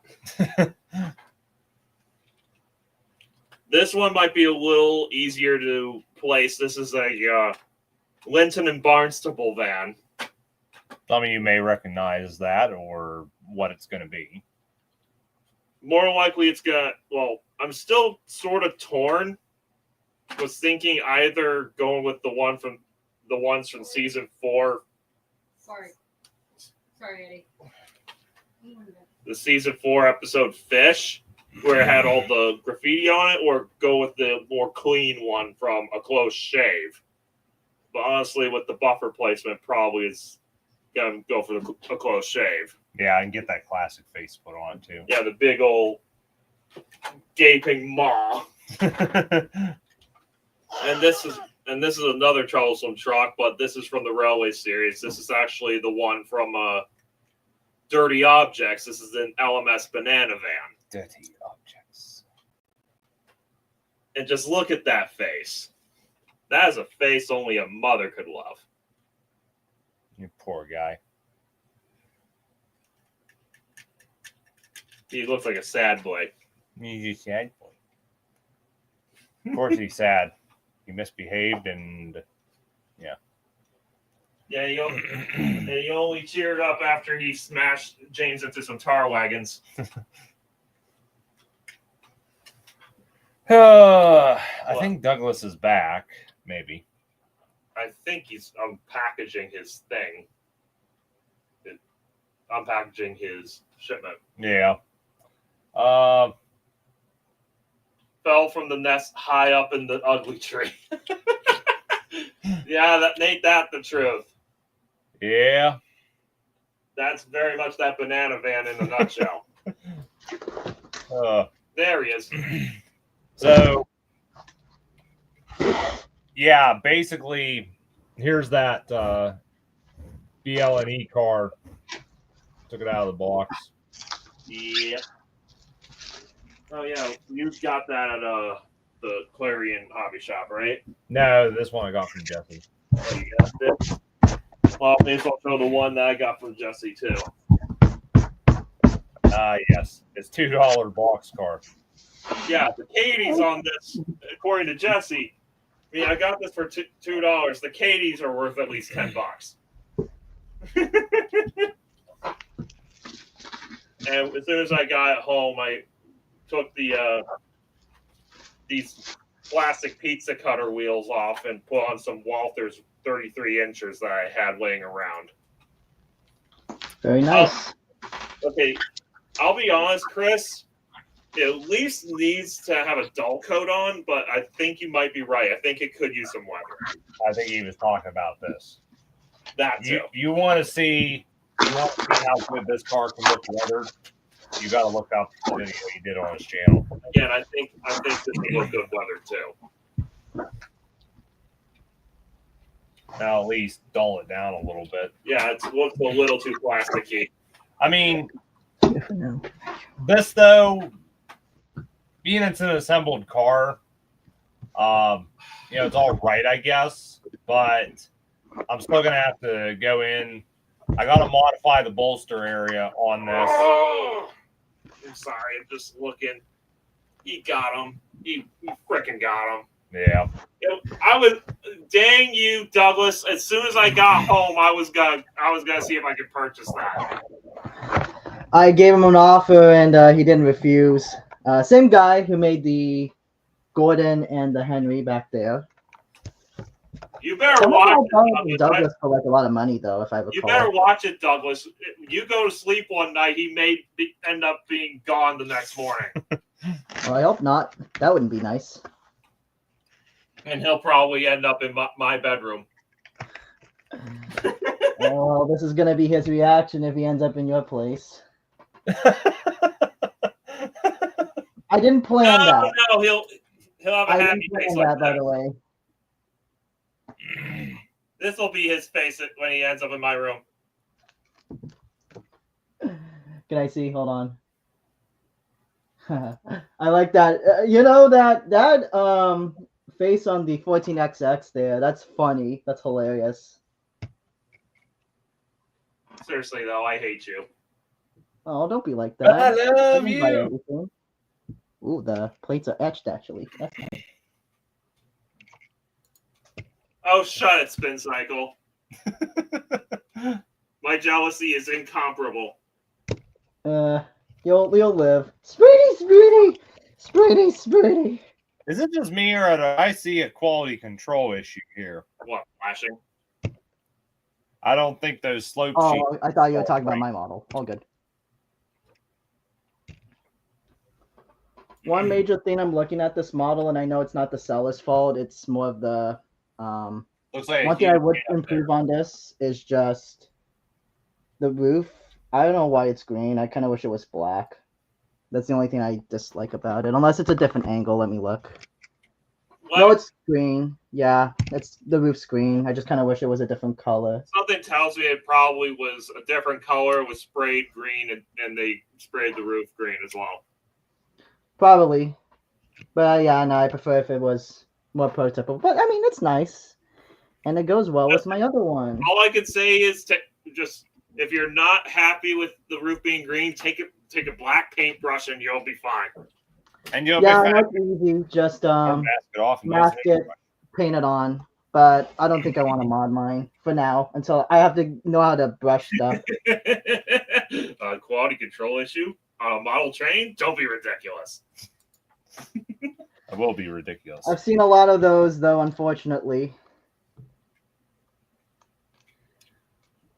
Well, let me guess. You paid 2 nuts and a ball sack for that thing. I knew that was going to happen. Well, why did you do it then? I'm not. Well, you'll be happy to know I didn't get castrated for it, but I did pay a pretty golden penny for one. Put it that way. Okay, so the metal weights are actually glued. In comparison, I paid about $50 for a white metal kit built locomotive. His face is full. Oh no, he has himself all over the place. I'll take a look at the faces for you guys. But yeah, but I'm kind of on the fence whether or not to leave that with Corey and have him like give it a livery or whatnot. But I don't know. Still got stuff we need to take care of. Yes, we do. Happy face. Including this little baby. No, This one's cross. My Triang Dock Shunter. So adorable. More like mutual expression. Hold on. Oh, keep dropping them. This isn't based on anything real, but well, actually, no. I think this is actually basically their transcontinental diesel that they basically made a way shorter just to fit on a single bogie. Might that take over that to you, Corey's, to get that painted?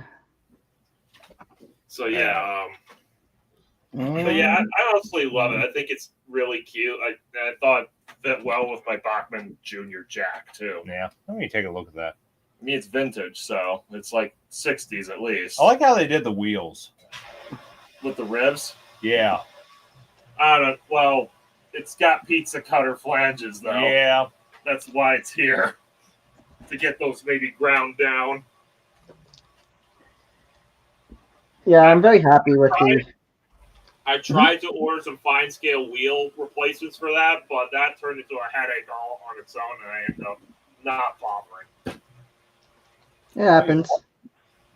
It's got a lot of weight in it, doesn't it? You could throw this at somebody and probably knock them out for an hour or so. More than likely, yes. But considering how old it is, it's too precious to do something like that. Yeah. I mean, again, that thing, I believe it dates at least to the 60s. The 60s. What a fun time. Right, Oliver? That was fun. And I love the fact that the city I got from was Red Wing. Red Wing. I think Red Wing, Massachusetts, I think. Massachusetts. I can't remember. I think it was Red Wing, Massachusetts. And I thought that was extremely funny because my state's team is the Detroit Red Wings. So I thought it would be funny just to put the Red Wings logo on the side of it too, just as a tie to where it came from and where it lives now, That's a mechanism, all right. Yep, I actually seen somebody fit a DCC decoder in that, and it actually runs really good. Yeah. It did with that same motor too. I mean, it's unique, but that's what they had back then. Oh, I just realized somebody got rid of the light. Well, that's probably something that can be fixed. Yeah, upgrade it to LED. Yeah, that's another thing that person did. They put LED in it and a sound unit in it. Just don't forget the resistor. Mm-hmm. I know that has to be done on my BL2 because unfortunately, as soon as we put a DCC decoder in it and try programming it, the bulb blew. Yeah, bulb. No games on your phones, Yeah. guys? Huh? It's a dumb meme that I learned in high school, that's all. Anyways. It's a Megamind meme I probably put in the server later. Peanut the Squirrel. Okay, that's an interesting name. Megamind. Squirrel Megamind. tactics It's a myself. DreamWorks movie. So what? I'm going to guess you're going to save up to get the Donald and Douglas from that. Someone salary. bought those, actually. Someone already did. It only left. It left before I even could get it. So that's why I jumped on all of them, because they were selling out like crazy, the customs. I'll tell you what, I'm not really interested in their duck because it's the wrong pannier. I know, that's the thing. It's a shame, but yeah, just like mean, you, I don't want to get him because they used the wrong pannier. Yeah, he's supposed to be a 5700, but for whatever reason, they used an 8750. Yeah, if I had my choice, looking back, I probably would have just got Gordon since Henry has the wrong top feed design. But the problem was both Henry and Gordon were bundled together, and they were for a steal. They're only like $200 each, versus what Donald and Douglas are going for. They think they went for like $700, and then someone bought a Toby for $600. I think. I mean, Or in $400. Donald and Douglas's defense, they were kind of made from a limited edition model anyway. Yeah, right. In their defense, it's Kinda makes something sense that's why they were so valuable. I get expensive. it. It makes total sense why they were so expensive because they were probably $250 models already. Yeah, totally with you there. And then just again, then you add onto the fact that they were made into Donald and Douglas customs. It's going to drive up the price for especially for Thomas fans. Yeah, because they don't want like realistic takes on Thomas characters, which I'm not saying I'm holier than thou. I mean, I just dropped like a whole ton of money on these. Honestly, it's kind of why I'm honestly for mine. If I can't really get myself any Cali 812s, I'm probably just going to send off the Bachman, Donald, and Douglas off to somebody to to do like a hardcore conversion of those two. That'd be pretty cool to do one of those. Because they already have the 812 shape as it is. Yep. And they look pretty dang good in and of themselves. They look good. One of those deals where But yeah, so people will pay more if it's Thomas. The Thomas tax is applied. yeah. So yeah, got that. I'll be honest, I personally think hit this with some dull coat, it'll look real nice. For sure. Now, I don't think you're going to be able to open the doors anymore because that'll most likely wreck the paint. Mm-hmm. Honestly, who cares though? Yeah, well, that's why I got that LEF and C car that I got weathered. It's basically the same way. You can't open the doors or you'll wreck the weathering. Right. But yeah, going back to stuff that we had gotten, was it just those Bowsers that you picked up? Yeah, I didn't get anything else that day. You'd be happy to know that's not the only thing I bought. It's not Thomas, but it is British. Yeah. I'll put the camera there. It's British? No. No way. This guy has English fever.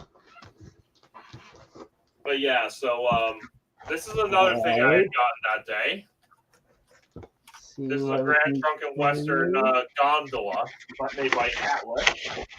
I actually live fairly close to the Grand Trunk, so it felt like it was only appropriate for me to get some Grand Trunk stock. But it's much like how he likes to collect stuff from the Pittsburgh and Shaman. Oh, yeah. Because they're local to him.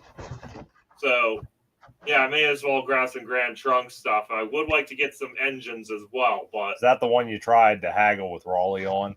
oh yeah, I tried to knock $2 off him. It says, "No way, Jose." I told you. You can't argue with Raleigh. He's been around since the Reagan years. He knows how things are supposed to be done. But yeah, regardless of what I paid for it, I think it looks great. It's a good looking gondola. It's just, unfortunately, upon opening up it, I've realized it has that really stupid design for the couplings that Atlas does. Yeah. Those weird two-piece style. So I was like, yeah, that ain't gonna fly. So Corey hooked me up with some Katie's on this. Yeah. Number 5s, but they work. Yeah, absolutely. Yeah, let me Got just some show coaches. this. I think it's a good looking gondola. Let me see the gondola, guys. Yeah, I know it looks nice. I like the bright blue, but I definitely think a weathering job would do it some justice. Yeah. Oh, certainly. I am so happy to try this out because I never owned anything from this company before. Actually, think you could do that for me, my man? Rapido. Rapido Trains UK. Rapido! Yep, got one, and it came with 2 Bachmann coaches. Ooh, So I got a full train. That's pretty cool. that's nice. Yep. Oh, yeah, the 15 XX. Yep. Sadly, one of the least performing engines in BR era. You want to take a look at it, though. Yeah, I don't think you'll be able to do that weather job before I leave, though. No. That's good. This will probably have to stay. I've done some weathering, and it takes a while, depending on how good I you want it to look. mean, I don't mind waiting for you to get that done, though. Yeah. So yeah, got that. Got the 7-Up boxcar. Got that Grand Trunk gondola. Though I think the star was definitely this thing.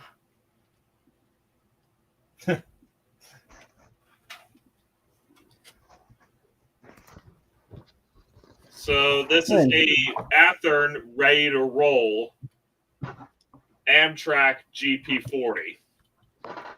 Now, I've seen the reviews on this model. I heard a lot of complaints about, like, sloppiness. So hopefully my model doesn't have it. But Chris. I'd rather let the professional take care of it, okay? That is not me then. Well, Comes with I attention don't level. know if Chris takes commissions or anything like that. Yeah, we used to in his younger years. Now he's got too much of his own stuff he's trying to catch up on. Yeah. No worries. Life happens. Like he was telling me there, his dad's layout, his plan was to weather every car on that layout. He still hasn't gotten around to it. I mean, I think now He's getting there though. I think now he's more in the process. He's been trying to modernize it a little bit. Modernize the layout, yeah. Yeah, get rid of some of the older stock, put some newer stuff in. Mm-hmm. Finish off some sections. I think he's working on a Coke train now. Not the Coke you like. Would be cool to have would be cool to have a Coca-Cola train though. I used to have a Coca-Cola tank car here. And you had you have a Coca-Cola box car in G scale. Yeah, which I didn't have to pay $200 for. No kidding. Actually, yeah, it would be cool to actually get a few of those Hornby tankers that actually have. Well, I did have that Coca-Cola tanker, yeah, but I gave that to you because I robbed it of the details and the metal wheels. Yeah. I don't know. Did I have that? But I know they've done Sprite as well. I'd like to get one of those. I remember. Actually, they've done Pepsi too. I don't remember where, but I know Hornby had plank wagons that were 7-Up. Mm-hmm. Windows Explorer stopped working. Nice. But yeah, it would be cool to actually just put together a soft drink train for sure. Like mostly Coca-Cola themed, but then you have the odd like Sprite themed one, you know? I don't know. I look at that and I think to myself that it sounds like more of a novelty thing. It is a novelty, but it would look cool. Yeah. Just having a full Coca-Cola train. More power to you, I guess. But yeah, the 1500 definitely looks really cool. Now, only problem, I didn't like this, and I saw it did came in the listing. They said there's a glue mark, but there's supposed to be a hook. I'm now wondering to myself, what happened to that hook? Now you can't see it that well, but It broke off. Merry there. Christmas. Oh Which is yeah. fine. I mean, that's a small detail. Oh, no, it's not in the bag. Never mind. Here's a better you just one. lost it. Yay! Broken out of the box. Merry Christmas. Broke out of box. Merry Christmas. I was hoping to have it anyway. So for the record, this is a heavy beast. The tanks and the boiler are die-cast, so it's a really hefty thing. Very What? nice valve gear too. I believe the seller did run it. He said it was in good condition of running, but I won't test it. Yeah, in case it's yeah. a total Everyone bust. says I'm taking a gamble with some of these model trains. If you buy secondhand model trains, they either work or they explode. Yeah. But honestly, I feel like secondhand is the best way to go right now, especially considering the modern, like, brand new prices. Oh yeah, I know, and the tariffs don't help if you're gonna import it. That's gonna Yeah. kill you. All this But stuff I yeah. bought in America, guys. None of this stuff I ended up buying overseas. Which I mean, I would love to buy overseas. It's just really expensive right now. I mean, that's what I've been doing for the longest time. hate the shipping overseas. Because Yeah, that was always a problem, though. Gotta be honest with you. I think it's ridiculous. Whether you have, if you're doing overseas, whether you have a package that's say this big or this big, it's $20 either way. If not, $20 or more either way.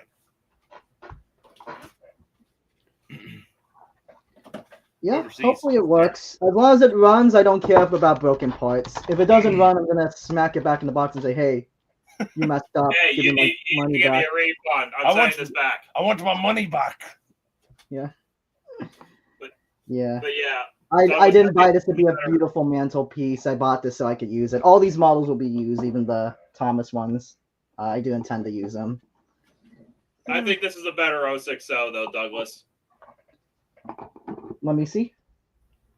yeah. I want one really bad. You have no idea how bad I want one. This is the ex Bluebell Railway one. The one that's in VR. Gorgeous model, honestly. I really wanted a S1. I really wanted an S100, and I always knew I wanted to get the ex Bluebell Railway one just because it was in green.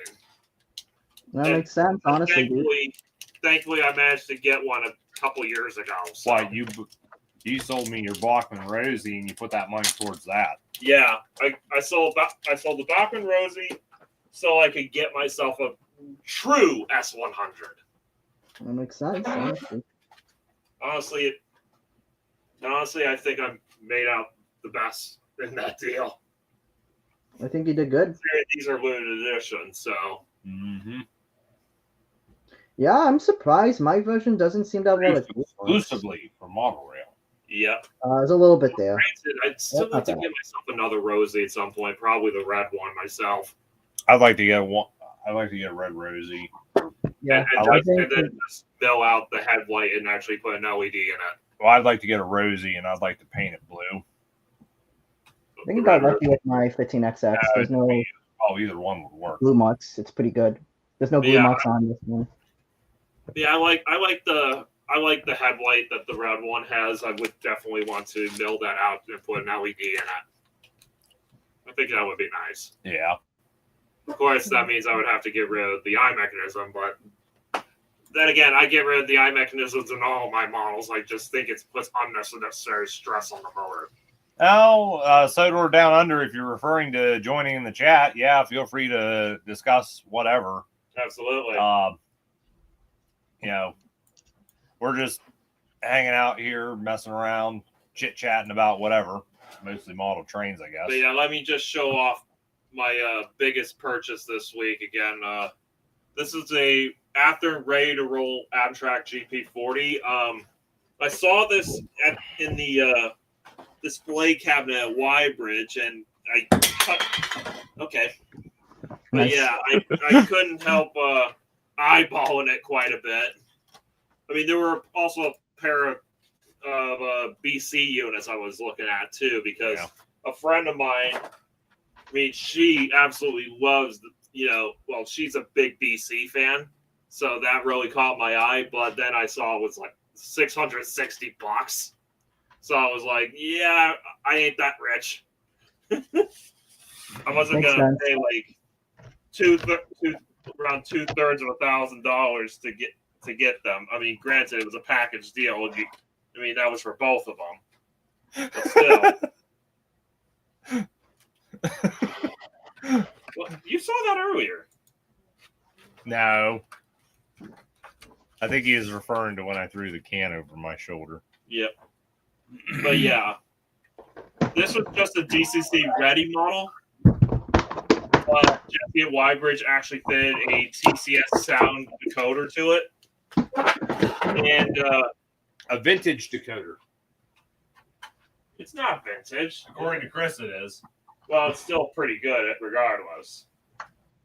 Either way, speaking of Chris, he actually helped calibrate this last night. So, again, thank you so much for that, Chris. I really appreciate it. No, I think he enjoyed playing around with it, too.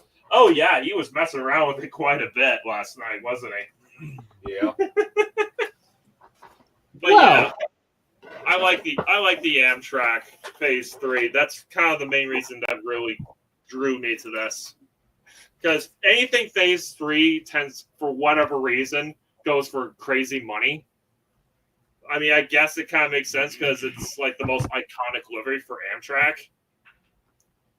But again, it's just, why does a livery have to make everything so expensive? You know?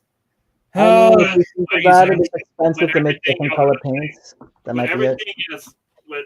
When the same model in a different livery is a lot less. Yeah. You know, like if it was Amtrak Phase 2, it would be like maybe like $70 cheaper. Yeah. So the fact that, I mean, again, it's just so stupid, you know? I mean, it's not like this is limited edition or anything either. It's just, for whatever reason, it's the Phase 3 livery that drives the price way over the roof. I think they're trying to market on how valuable that stuff is. Either way, I'm really happy with this thing. You know, it's a nice little thing to go along with my Rapido F40PH. Hey, there's an armada of pretty-looking locomotives. Actually, all diecast. Yeah, right. Stuff's pretty much like that. That's really good, actually. Well, who wants to see some of this stuff run? Put that away. Yeah, I think it's under the workbench somewhere there. Oh, I thought you were saying put it away. No, I was saying I got a GP38 that has metal or die-cast chassis on it. It's just like that. No, I think these things, trying to put them back in here, those whatever covers just want to keep falling off. Yeah. Well, like you said, need to get yourself more of them trays. Absolutely. Oops. Oh, what time is it where you're at right now? So we're down under. Yeah. That'd be cool. He's Australian, isn't he? Yeah, so it's probably like early morning for him. Saturday already, probably. I still remember Train World, they do their Thomas Tuesday every first Tuesday of the month, I think it was. I can't remember the guy's name. I think it was Christopher. Some of you guys might know who I'm referring to, but he basically did a stream. He did the stream with Train World from the Talathurn Railway. And literally he's there at 2:00 in the morning doing that with Train World because, but I just thought that was hilarious. Yeah. Oh, that's probably been like 2 years ago now. Yeah, that makes sense. Down under, though, your part of the world actually has a subsidiary of his favorite company. I wouldn't say it's my favorite. Well, you love to get Pittsburgh and Shaw on stuff, or Buffalo and Pittsburgh. Well, yeah, because Pittsburgh and Chalmette was absorbed into Buffalo and Pittsburgh, and because Genesee and Wyoming's who owns Buffalo and Pittsburgh. I just can't remember what the Australian subsidiary is called. Oh, I don't know. G&W has so many different railroads. What is it? They all share the same livery. Because I know, but you got the ones I know of is you've got Buffalo and Pittsburgh, you've got Rochester and Southern. I think it was Providence and Worcester. I think it's another one. But you know, I don't know all of them that are out there.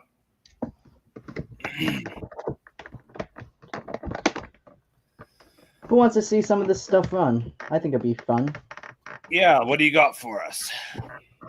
I think, well, I have these rollers. I wish I bought more, but this was kind of a last minute addition to have me on the stream. But I'm going to use these rollers and put some engines on there.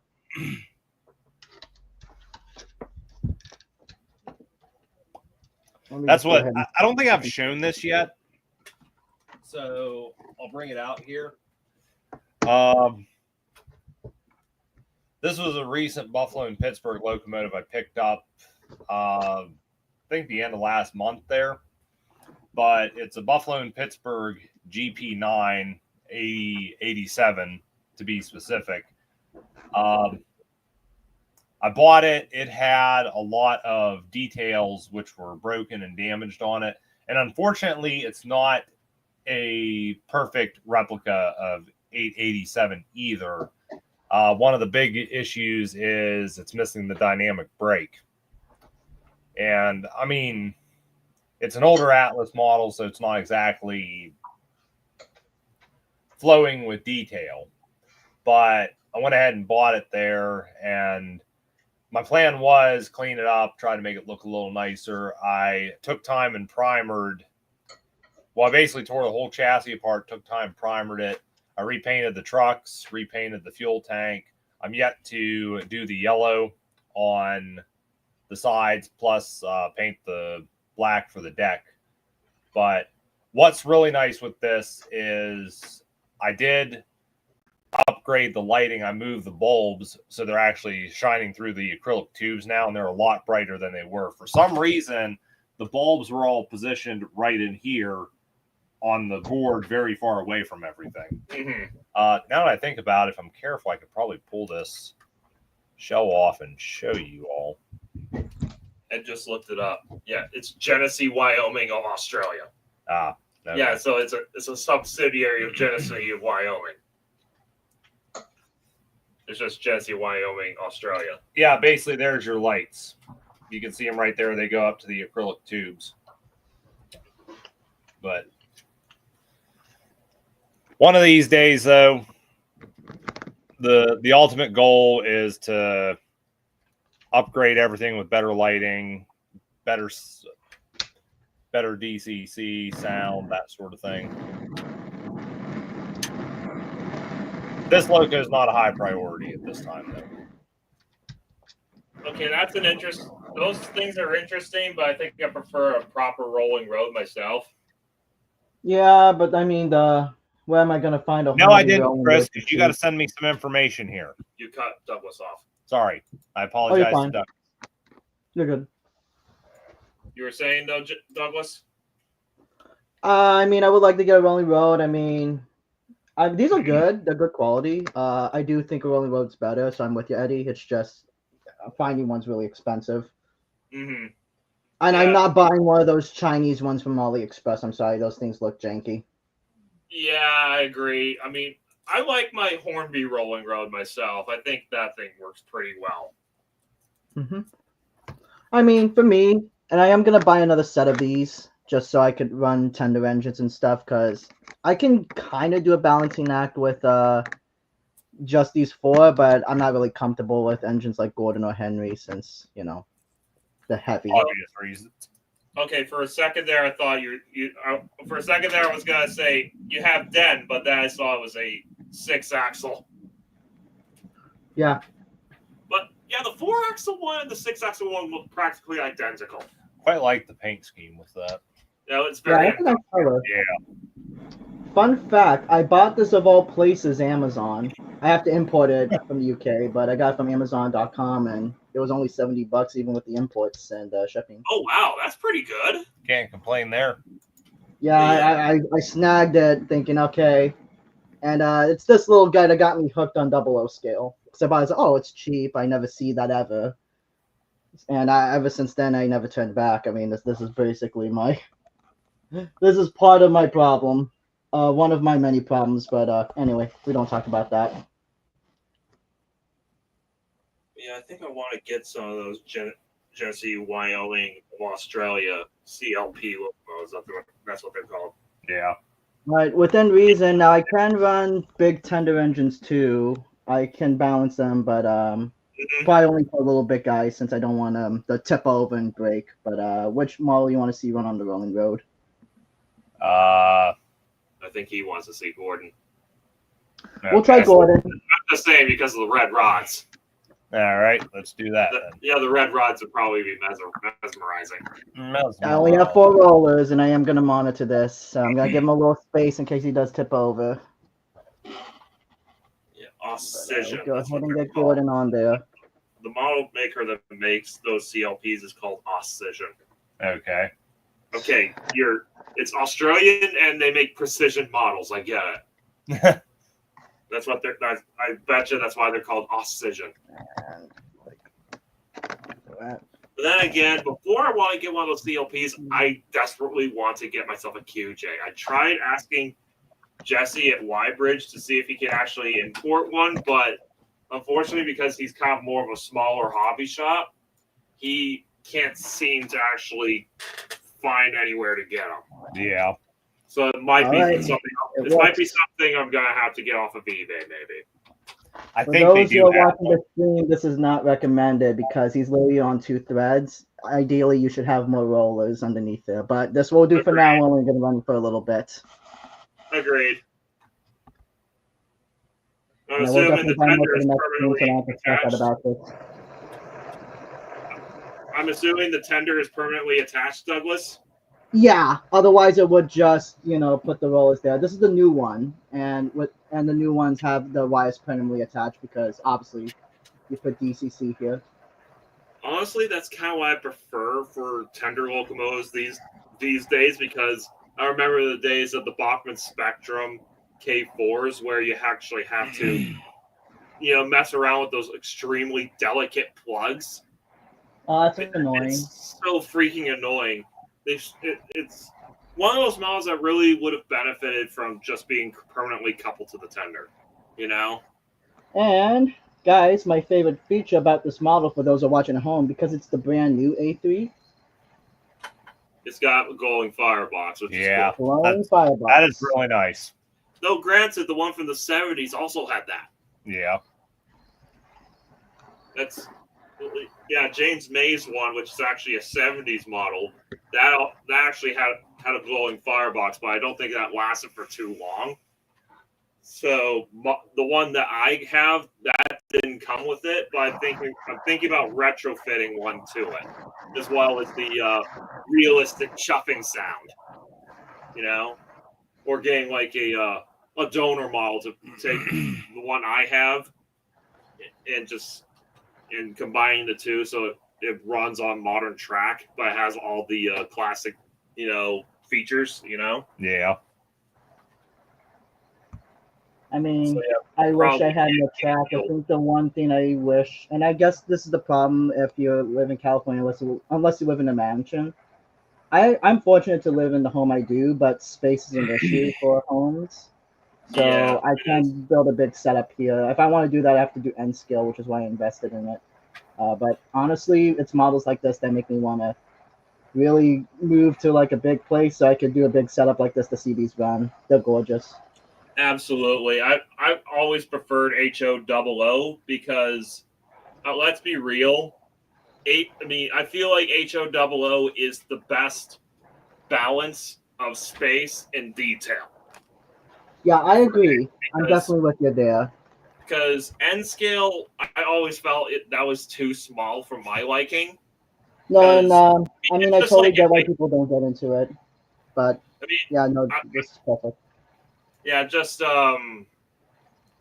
I'm just thinking about to that episode of The Big Bang Theory where Sheldon, he was getting really into model trains and he got himself an N-scale train and he's like, look at this, an N-scale train is half the size of HO. I can fit it in my mouth. That's bogus, but yeah, no. A Z scale you probably could, but not, not the other ones. That's Well, sure.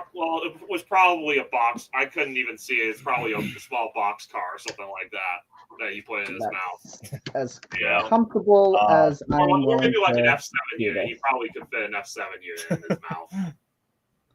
And he has a big mouth anyway, so. Yeah. But yeah, it really just depends on the unit. I think you can fit an N-scale engine in your mouth. No, it's not probable. Unless it's Thomas and Percy, then yeah. Yeah, absolutely. Yeah, Riley's yes, he does indeed have a Hornby Thomas. Why not? For the kiddos at home and the Thomas fans at heart. I mean, that was a Thomas character too. What am I kidding myself? But anyway. I'm actually going to run it like this because the traction tires will mess it up. It's one of those old ones with the rubber wheels. I have a Thomas as well. Yeah. Can I just say, off topic, with Leo Kim Video, like, I used to look at him like a kind of like a big figure. I thought, oh, he's right. It should have traction tires because it's pulled. And then I find out later, he kind of has a wrong take because traction tires kind of suck. Yeah, agreed. Well, I guess it really depends, honestly. I mean, sometimes traction tires are done well, but most of the time they're not. The traction tires definitely help with the locomotives being able to pull stuff, but really at the end of the day, what you want is a good quality motor and a good amount of weight in it. Yeah. That's really what you need. Traction tires are just motor. I hate traction tires because they move the dirt around. Yeah, and also they wear down too. Yeah, so you're gonna have to replace them every once in a while. You're replacing them. I mean, show of hands in the chat here, people. Who's in favor of traction tires? Say aye. Actually, reasons why. Hang on. What the hell was that? I think that was the sound of Douglas dying. Oh, that's my reaction. Who likes traction tires? But yeah. On the subject of traction tires. Oh, come on.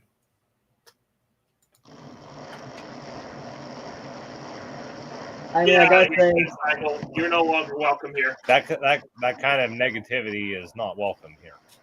Honestly, I feel like this is a much better replacement for traction tires, in my opinion. Yeah. We haven't really tried this stuff yet, but I've heard nothing but good things about it. Uh-huh. I mean, he's probably not wrong, I guess. I mean, this is basically... O-Gauge kind of like does its own thing, I guess. But yeah, this is called bullfrog snot. Basically, this is basically like a rubbery plastic that you could actually apply to the wheels of your models to actually give them better traction. They work pretty much like traction tires. And unfortunately, just like traction tires, you do have to apply it every once in a while. Yeah. But I think this is a better thing to go with than traction tires, honestly. Because this will go on any model, basically. Yeah. Well, another thing I don't like with traction tires, too, is if you, unfortunately, using them, that's one set of wheels, I guess, which is insulated then. Yeah, they're useless electrically. So that's one set of wheels that's not going to be picking up power. And maybe that's not bad if you got a locomotive that's got a lot of wheels picking up to begin with, but... And honestly, sometimes it's better to just get rid of them, just like what I've done with mine. Corey here pretty much took an extra set of wheels from a more modern Hornby one and just replaced because, interestingly enough, the Airfix and Hornby models, they have the traction tires on a different set of wheel. Yeah. So it honestly made it a case of like just a simple swap around to get rid of the traction tires. So yeah, it's got no traction tires on it. I mean, Of course, that does not help the adhesion of this at all.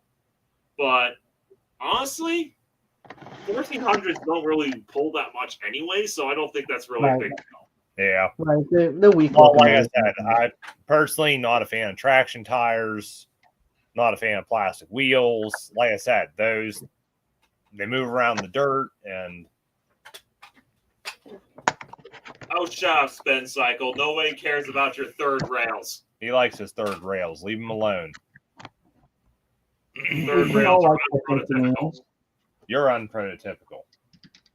So are you. Yeah, I know. But I don't care because this is my channel. You have a problem, you can just leave. I don't care. Sometimes I do regret actually selling that, but I'm glad I sold it to you, Douglas, because you are giving it a good home. Yeah, and it runs great. I gave it a run. I fitted details, and it's a really lovely model, honestly. Uh-oh. Okay. Second there, I thought we were losing connection again. I wish there was some lighting on this thing. I don't know Maybe about like a losing firebox connection. or something, Because but he it's great. froze up for a Yeah. second, you know.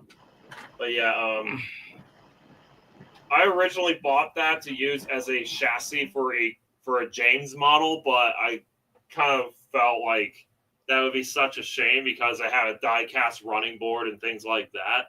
Yeah. And honestly, I'd rather just go ahead and take a 060 chassis and add a pony truck.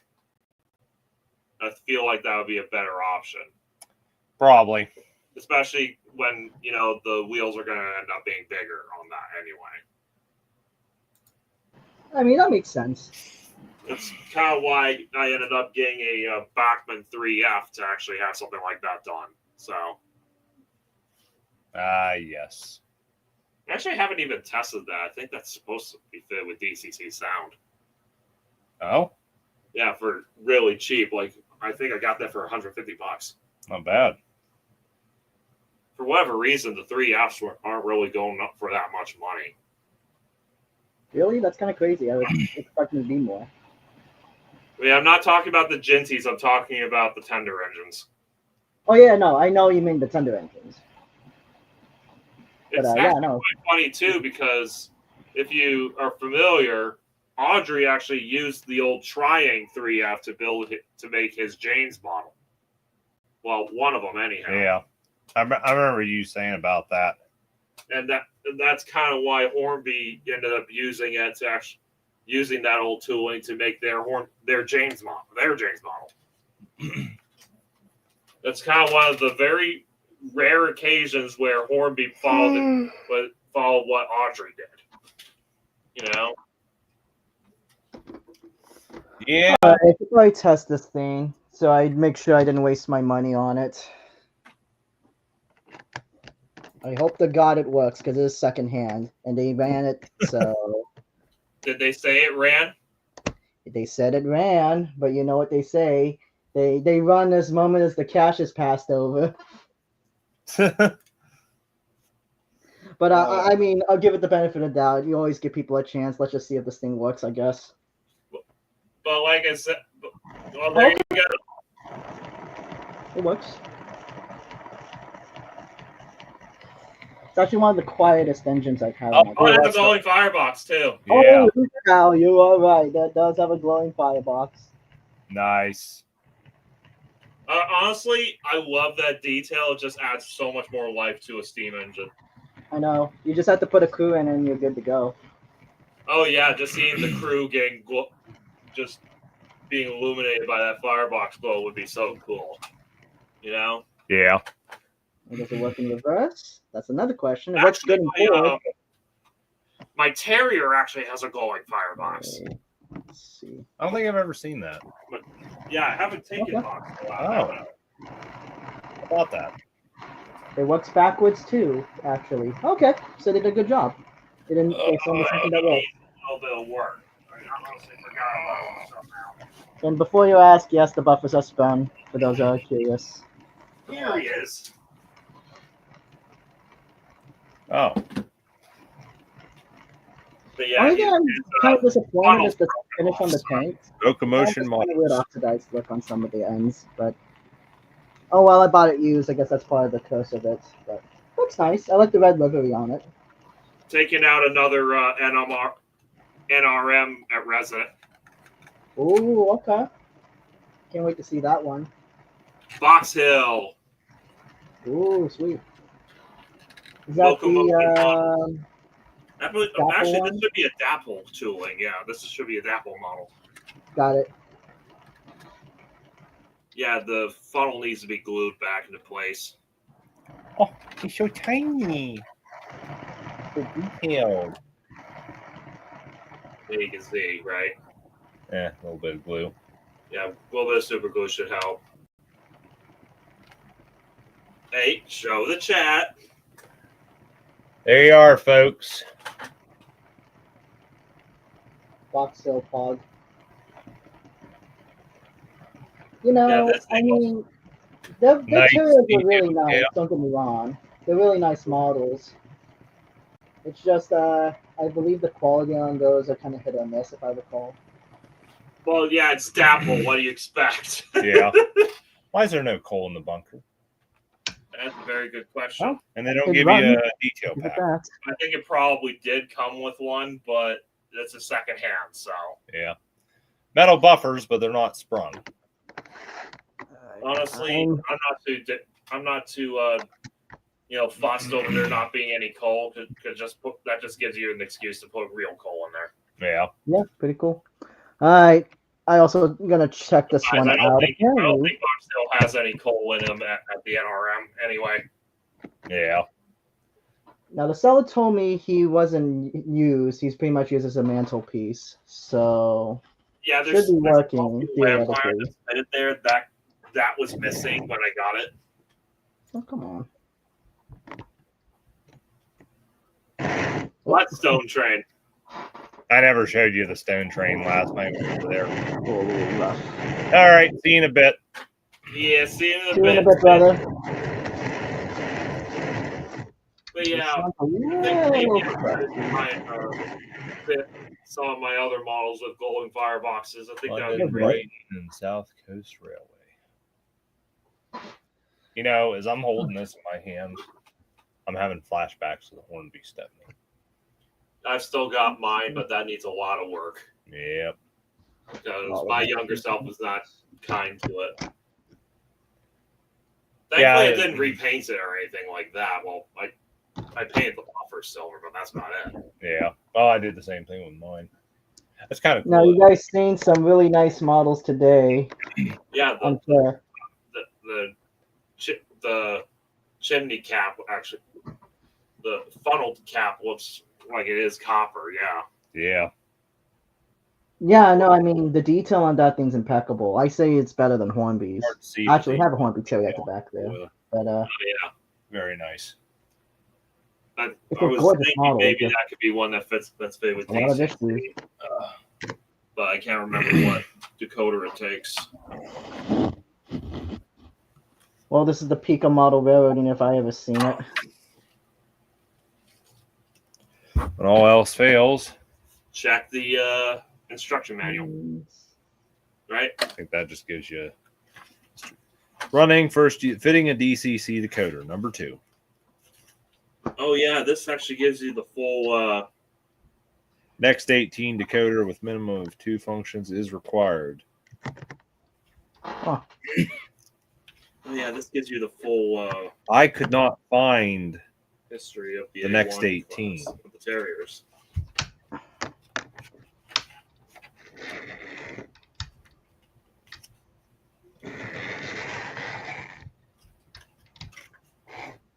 Oh, this thing's kind of crap. Of course it is. It doesn't work. It kind of wants to work and it kind of doesn't. Okay. That's another Terrier I want to get. Is number 54 Wadden. That's the one at the Canadian Rail Museum. Okay. So that's the Terrier that's technically here in the States, though it's Yeah. in Canada. Wadden? Yeah, No, Wadden. Wadden's in Canada, I think, but close enough. Because Wadden is kept pretty much right next to Dominion of Canada, the A4. Right. Actually, fun fact, I do actually own Wadden, believe it or not. But not in the way you think. ECU makes one next 18. Okay, I'll have to look into that. So it takes an 18. Next 18, yeah. Because I don't know if it was Box Hill or another one. You said you needed an 18-pin decoder. I could not find one. Oh yeah, that's it. That's why I was asking about it. Oh, that's the Hornby one, isn't it? Yeah, Chris is look one of the up guys this that asked running about number, and I Because did I have to don't double think check it. I believe that's Warden's DS number when she was in departmental service. Should I just leave this with you just to have the work done and eventually when you get the decoder? Oh, plastic. It's up to you. Maybe I think I will because I don't think I'm going to be using it. So Otherwise, yeah, technically, actually, I can't use it at the club without a decoder. Yeah. And I makes think sense. There's a question I'll ask you, Douglas. Yep. Have you ever thought of joining a train club just to have a layout? access to a layout to run everything? Yeah. You know, I thought about it. I really want to do that. I think the main thing is just to convince them, find a club that's flexible, kind of like they have open session nights or something like that. Yeah. Yeah, that's Something kind like of that. that was actually the problem I had for the longest time because here's a funny story. Like a number of years ago, like this is like the mid 2010s. We found most of the model railroad clubs I tried going to, the only things they ran were O gauge, and I finally found an HO scale club that was reasonably close. And I was talking to them, and they were like, "Yeah, we do open nights, but you're only allowed to run locomotives that have actually ran in the area." Mhm. So That's not really open. Dude, what the heck is the point of an open night then? You know, isn't that stupid? So It's it was silly. like, yeah, you know. So I was like, thanks, but no thanks. If I'm not able to run any of my British models, what's the point of me being part of that club? You know, Yeah. Right. Right. No, it makes Railroad sense. club should be where you can run anything that you brung on an open night. You know. Yeah. Oh, it's sort of like we went to meeting night there at the Clarion Club, and I know, like I was telling you too, there, I know they do. I think it's once a month they do off sessions on Thursdays. You're allowed to bring your own power as long as you can handle the trains, I guess. Yeah, exactly. I mean, but that's why I joined the Redford Club because, plug into the Redford Club. But yeah, so yeah, the people there. I mean, the deal with them is the models simply have to follow the theme that's going on with the term that they're doing. When I first joined the club, the theme of the term was sound-fitted diesels. Okay. And of course, pretty much the only thing I had that was sound-fitted and was a diesel was my F40PH at the time. So you just had to make sure you had a set of Katie's to go on it. Yeah, well, I already had them because it was a Rapido. Yeah. But yeah, but now we're in the steam term, so pretty much now the floodgates have been open. Anything that and it doesn't have to be sound fitted either. So I can pretty much just bring whatever steam locomotive I want for the off sessions too. Yeah. Again, it just has to follow the theme. It doesn't have to be from the area or anything like that. Just as long as it fits the theme of the term. Yeah. Which is really cool. That's one of the reasons why I love the Redford Model Railroad Club so much. Well, something I'll suggest, I mean, because Eddie kind of went this route, Douglas, and I mean, I'm not trying to push anything here, but maybe look into the NMRA, because that's how Eddie found his local train club. Yeah, because through becoming a member of the NMRA, I went to the big old convention that was held in Novi, Michigan this year. And that's how I found out about the Redford Model Railroad Club. Pretty much as soon as I left the convention, I actually went to the club itself which is I believe actually was happening they were actually having an open house that same day, which makes Sweet. sense, you know. Yeah. No, So, it makes sense to go that day. I talked to the guy, the board member that was there for that day, and after talking about him, I was like, you know what? I don't even need to think about this. You just got a new member today. There you go. So yeah, That's cool. there you Glad go. you found something that worked Now for I'm you, part of man. the Redford Mountain Railroad Club, and now I've got a proper place to run my trains. That's awesome. Yeah, no, I would love to do that, and I'm planning to get hooked up by a club one day. Just need a matter of finding the right one that's okay with 00 scale stuff, and I'm gonna buy some BNSF HO stuff. That's my plan too. Well, I'm going to be real with you, Douglas. You're likely not going to find anything that's 00. Oh yeah, I know. Best thing to look for is HO, since honestly, the HO and 00 are the same track. Well, yeah, same track thing. I mean, just need to find an HO club that's okay with this stuff. That's all. Yeah, you're just gonna have to find a club that'll be open to you running your 00 gauge stuff on an open house or in open op sessions, stuff like that. That'd be good. Yeah. Maybe find a BNSF one unless they're very strict. That'd be fun. For sure. And I have to get some BNSF HO stuff. That's my plan in the future. The Hornby Percy. But yeah, my club is actually one of the reasons why I got that Amtrak GP40 is because eventually when the sound diesel term comes back, I'll actually have more options than just my F40, which it was kind of funny actually running my F40 P8 on straight tracks. Yeah, even though that's strictly a passenger engine, you know. Is that a pocket rocket per se? That thing's I'm loud. a little bit, and this thing runs like it's going like 70 miles an hour. That thing's a little loud, Douglas. Oh yeah, it is. That's the unfortunate thing about these things. Full throttle. Is that actually a pocket rocket, Percy? It's a pocket rocket, Percy. I could prove it. Let me just take this off. Yeah, if I got one of those, I would definitely want to gear it down, honestly. Well, they made new chassis that do just that, and Yeah. Just be there he goes. Would just be a simple wheel swap. Newer chassis, you know. Yeah. So you can get more prototypical running. But those were really just meant for kids anyway, you know. That's why they just go so fast. Yeah. I get the appeal, but it's kind of silly. Obviously, because he's such a powerful motor, there's no control. I can't do any slow speeds on this one. Mm-hmm. And I serviced it too. I cleaned it, I oiled it, made it kind of run as smooth as possible. And yeah, that's the best I could do. I wish I could show off my 040 Thomas. That thing is adorable. Yeah. Oh, they're nice for sure. Yeah, because that thing's also a pocket rocket. Yep.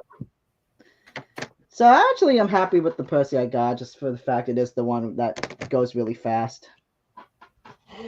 But yeah, I mean, realistic, no. But is it better than the Bachmann Percy? I think so.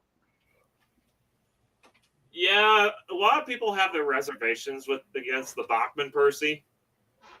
I mean, I know our friend Christian. He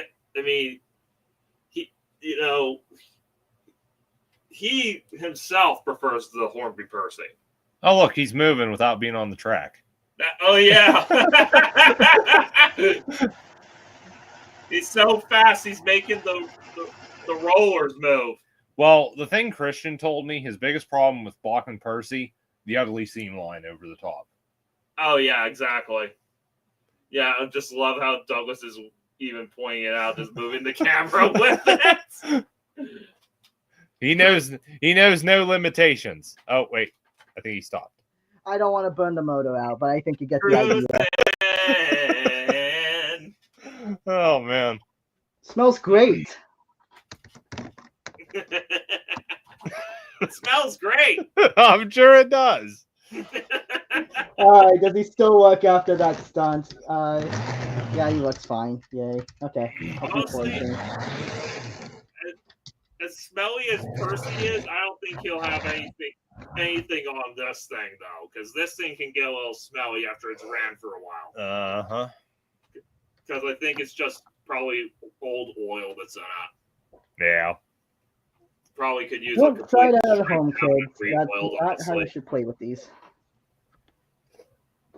Eventually, not tonight, but eventually, maybe someday. I love So I'm thinking this is going to be my 10-minute warning. I'm going to end the stream in another 10 minutes, I think, because we've been going on for damn near 2.5 hours. Don't we all? And Yeah. That's true. I feel like every time I go on, it gets longer. well, it's like it's so hard because everyone's got everything they want to show and talk about, and like right now it's one of those cases. Eddie and we only get to meet up once a year. Although I will say this, it is a little bit odd having just two screens with the three of us. Usually everyone's on their own screen right now. Agreed. Ah, yes. Old McDiesel.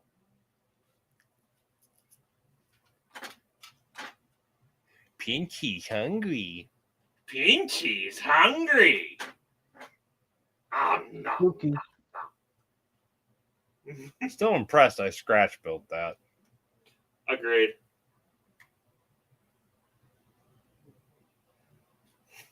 I love that bit from no, that's crap. Why did I forget his name? His username.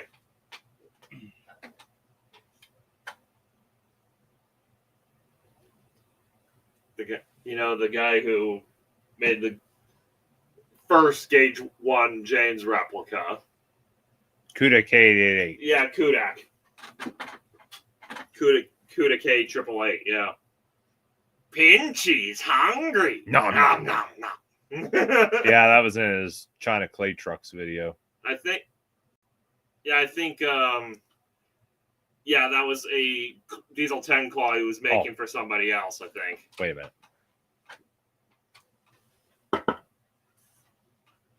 Where is Mr. Carlin? Oh, I left all my stuff upstairs.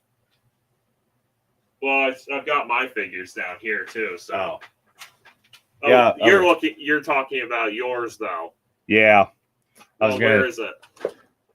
Oh, I got the whole tubs up on the dining room table. I don't feel like going up there and grabbing it. I will. Okay, more power to you.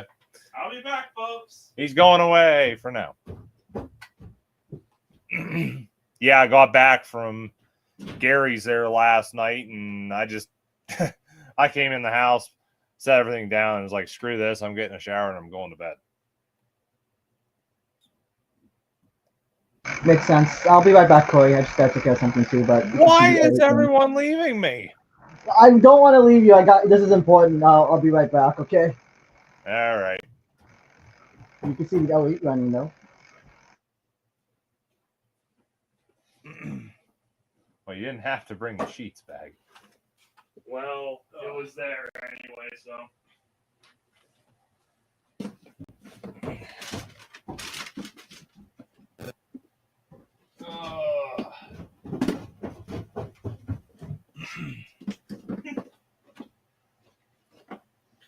You got mechanic's butt cheek. Yep.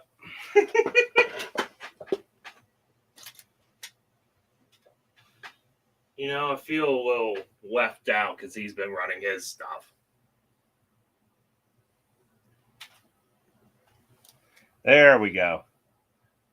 Say hello to Pinchy. Oh, wait, no. Oh, and I see you forgot to bring the sugar. How careless of you. Say hello to Pinchy. Kind of wish they went with the original voice. Was one of those deals, though, they just thought it was too scary for kids. Honestly, I don't know. I loved just how over the top his final voice was. Yeah. But he definitely in the director's cut was more menacing. Oh, for sure. Puffball! That. Yeah.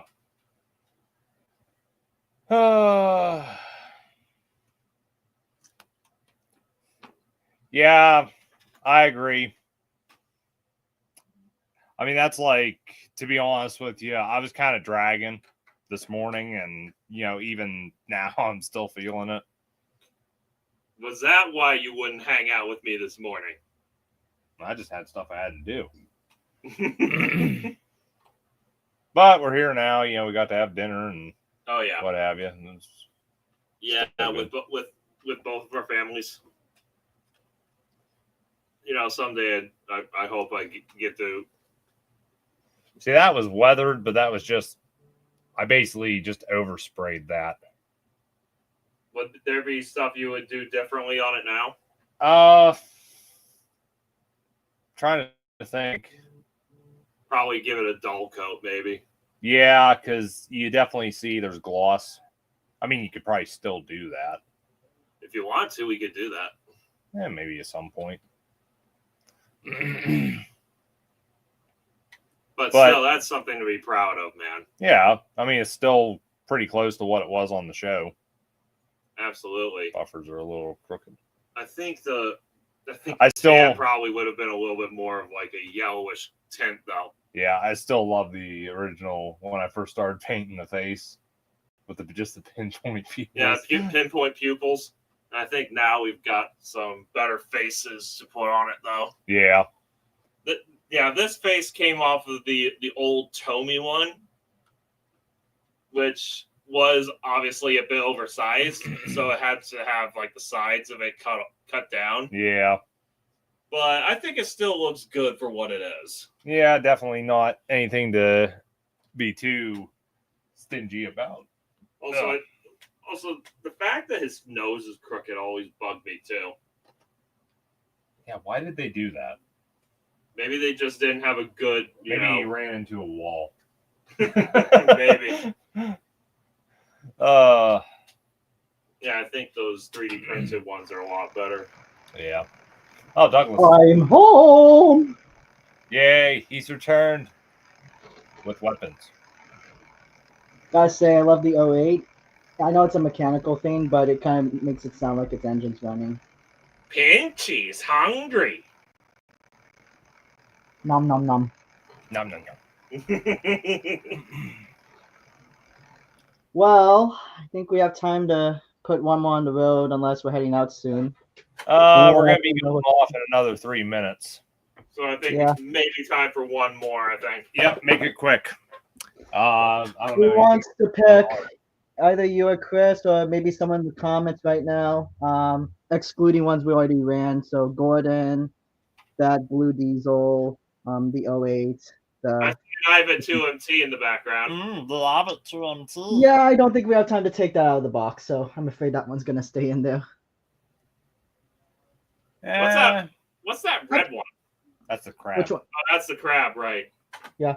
You want to run the crab or the B12? The B12? Yeah, let's sure. see the B12. I think we'll end on that one and then call it an evening. Really seen too much of the newest version of the B12 running. The B12.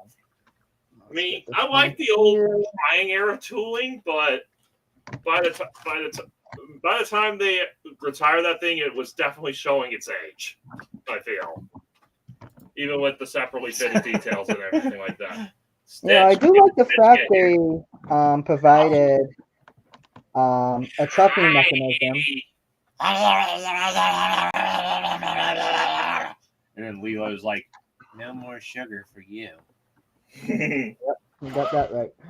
And this one I don't have to worry about the front wheels catching on the valve gear, so that one looks off, but hey, it's the best I could do because it's permanently connected. Oh yeah, I forgot he was fit with traction tires.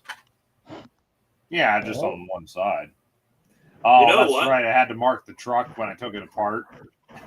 to remind yourself what it was. You know what? Thinking about it, since he's never going to pull anything, probably wouldn't even need those traction tires. Yeah. I guess probably something I mean, to look into. I think, if I remember right, I think if you wanted to, you could still use the chain links, Good, yeah. but you never saw him pulling anything. Nope. If I wanted like a more realistic Diesel 10, I probably wouldn't even give him a claw. I really like that hydraulic cylinder right there. Oh yeah, for sure. That was a nice bit of engineering on your part. Yeah. I mean, just the fact that all that was scratch built. Yeah, how many years ago was this? I don't know. I think your DeviantArt page would say that. More than likely, yeah. Because I remember I kept sending you photos of the progress, and you kept putting them on there.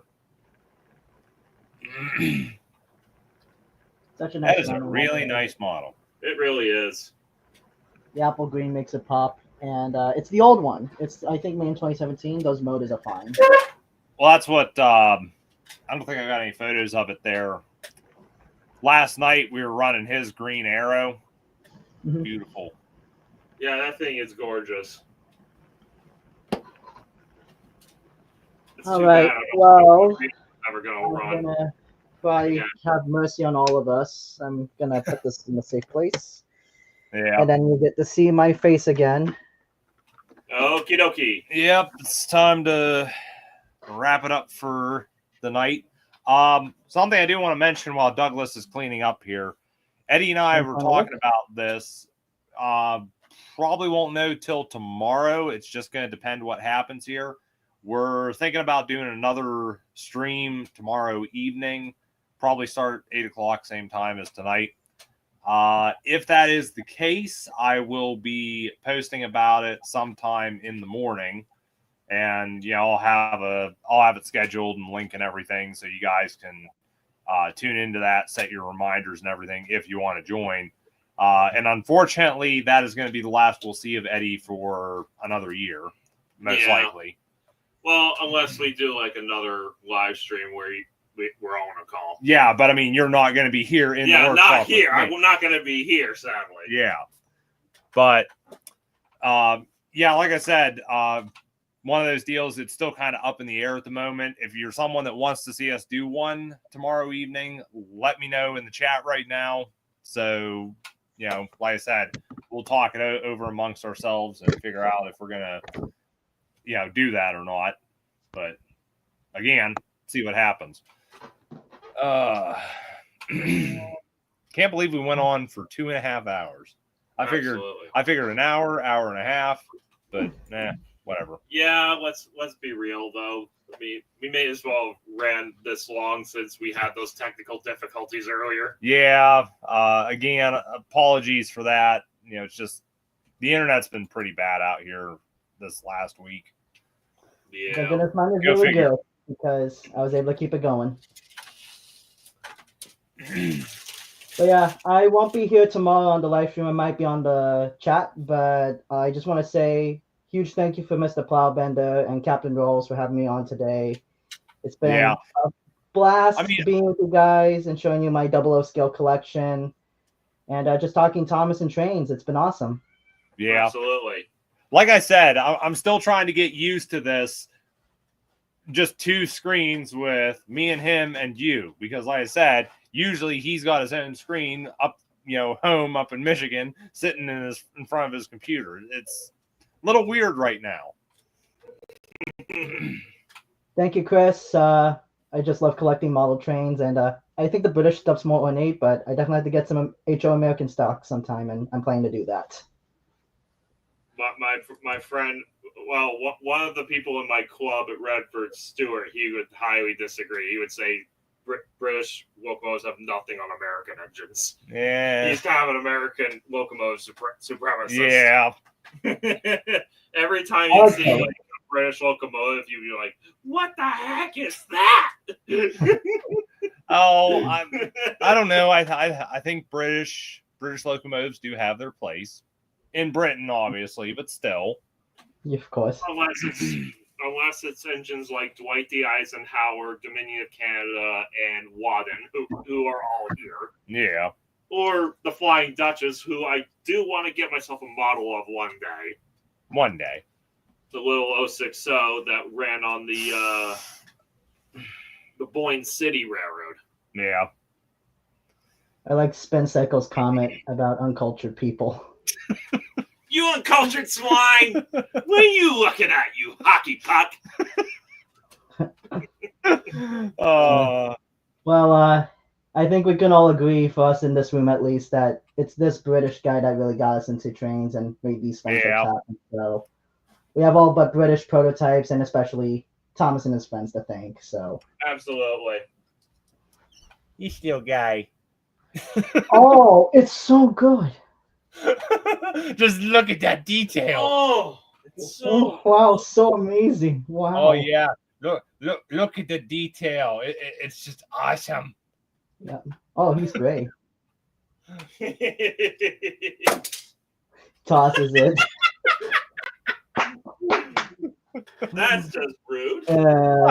It's a take. I mean, the best I could do is this one, but I don't think I want to toss it. Put it this way. Oh no, definitely not paper face hurdle for sure. I think it's precious.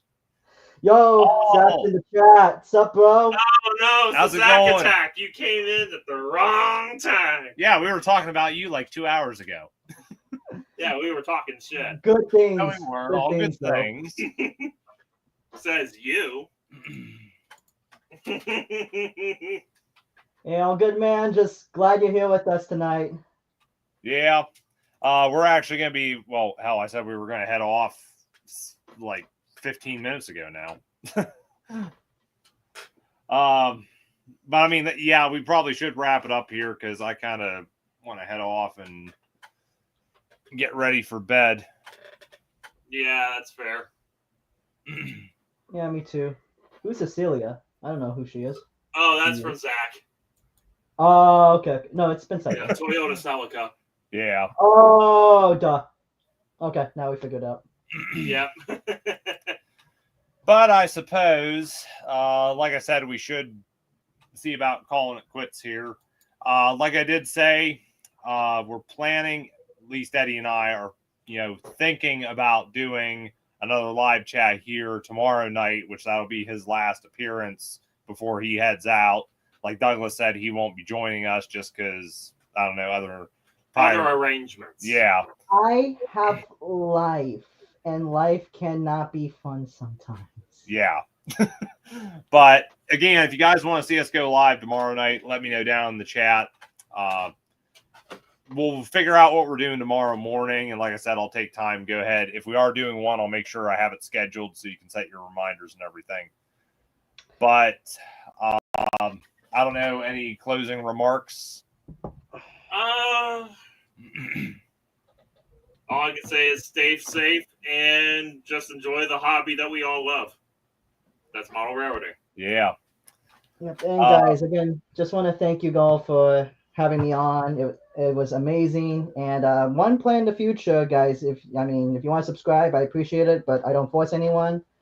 I might do shorts on some double O gauge reviews on some of the models you've seen here today. So if that's something you're interested in the future, just maybe why not pop in and subscribe early so I can do some more content later.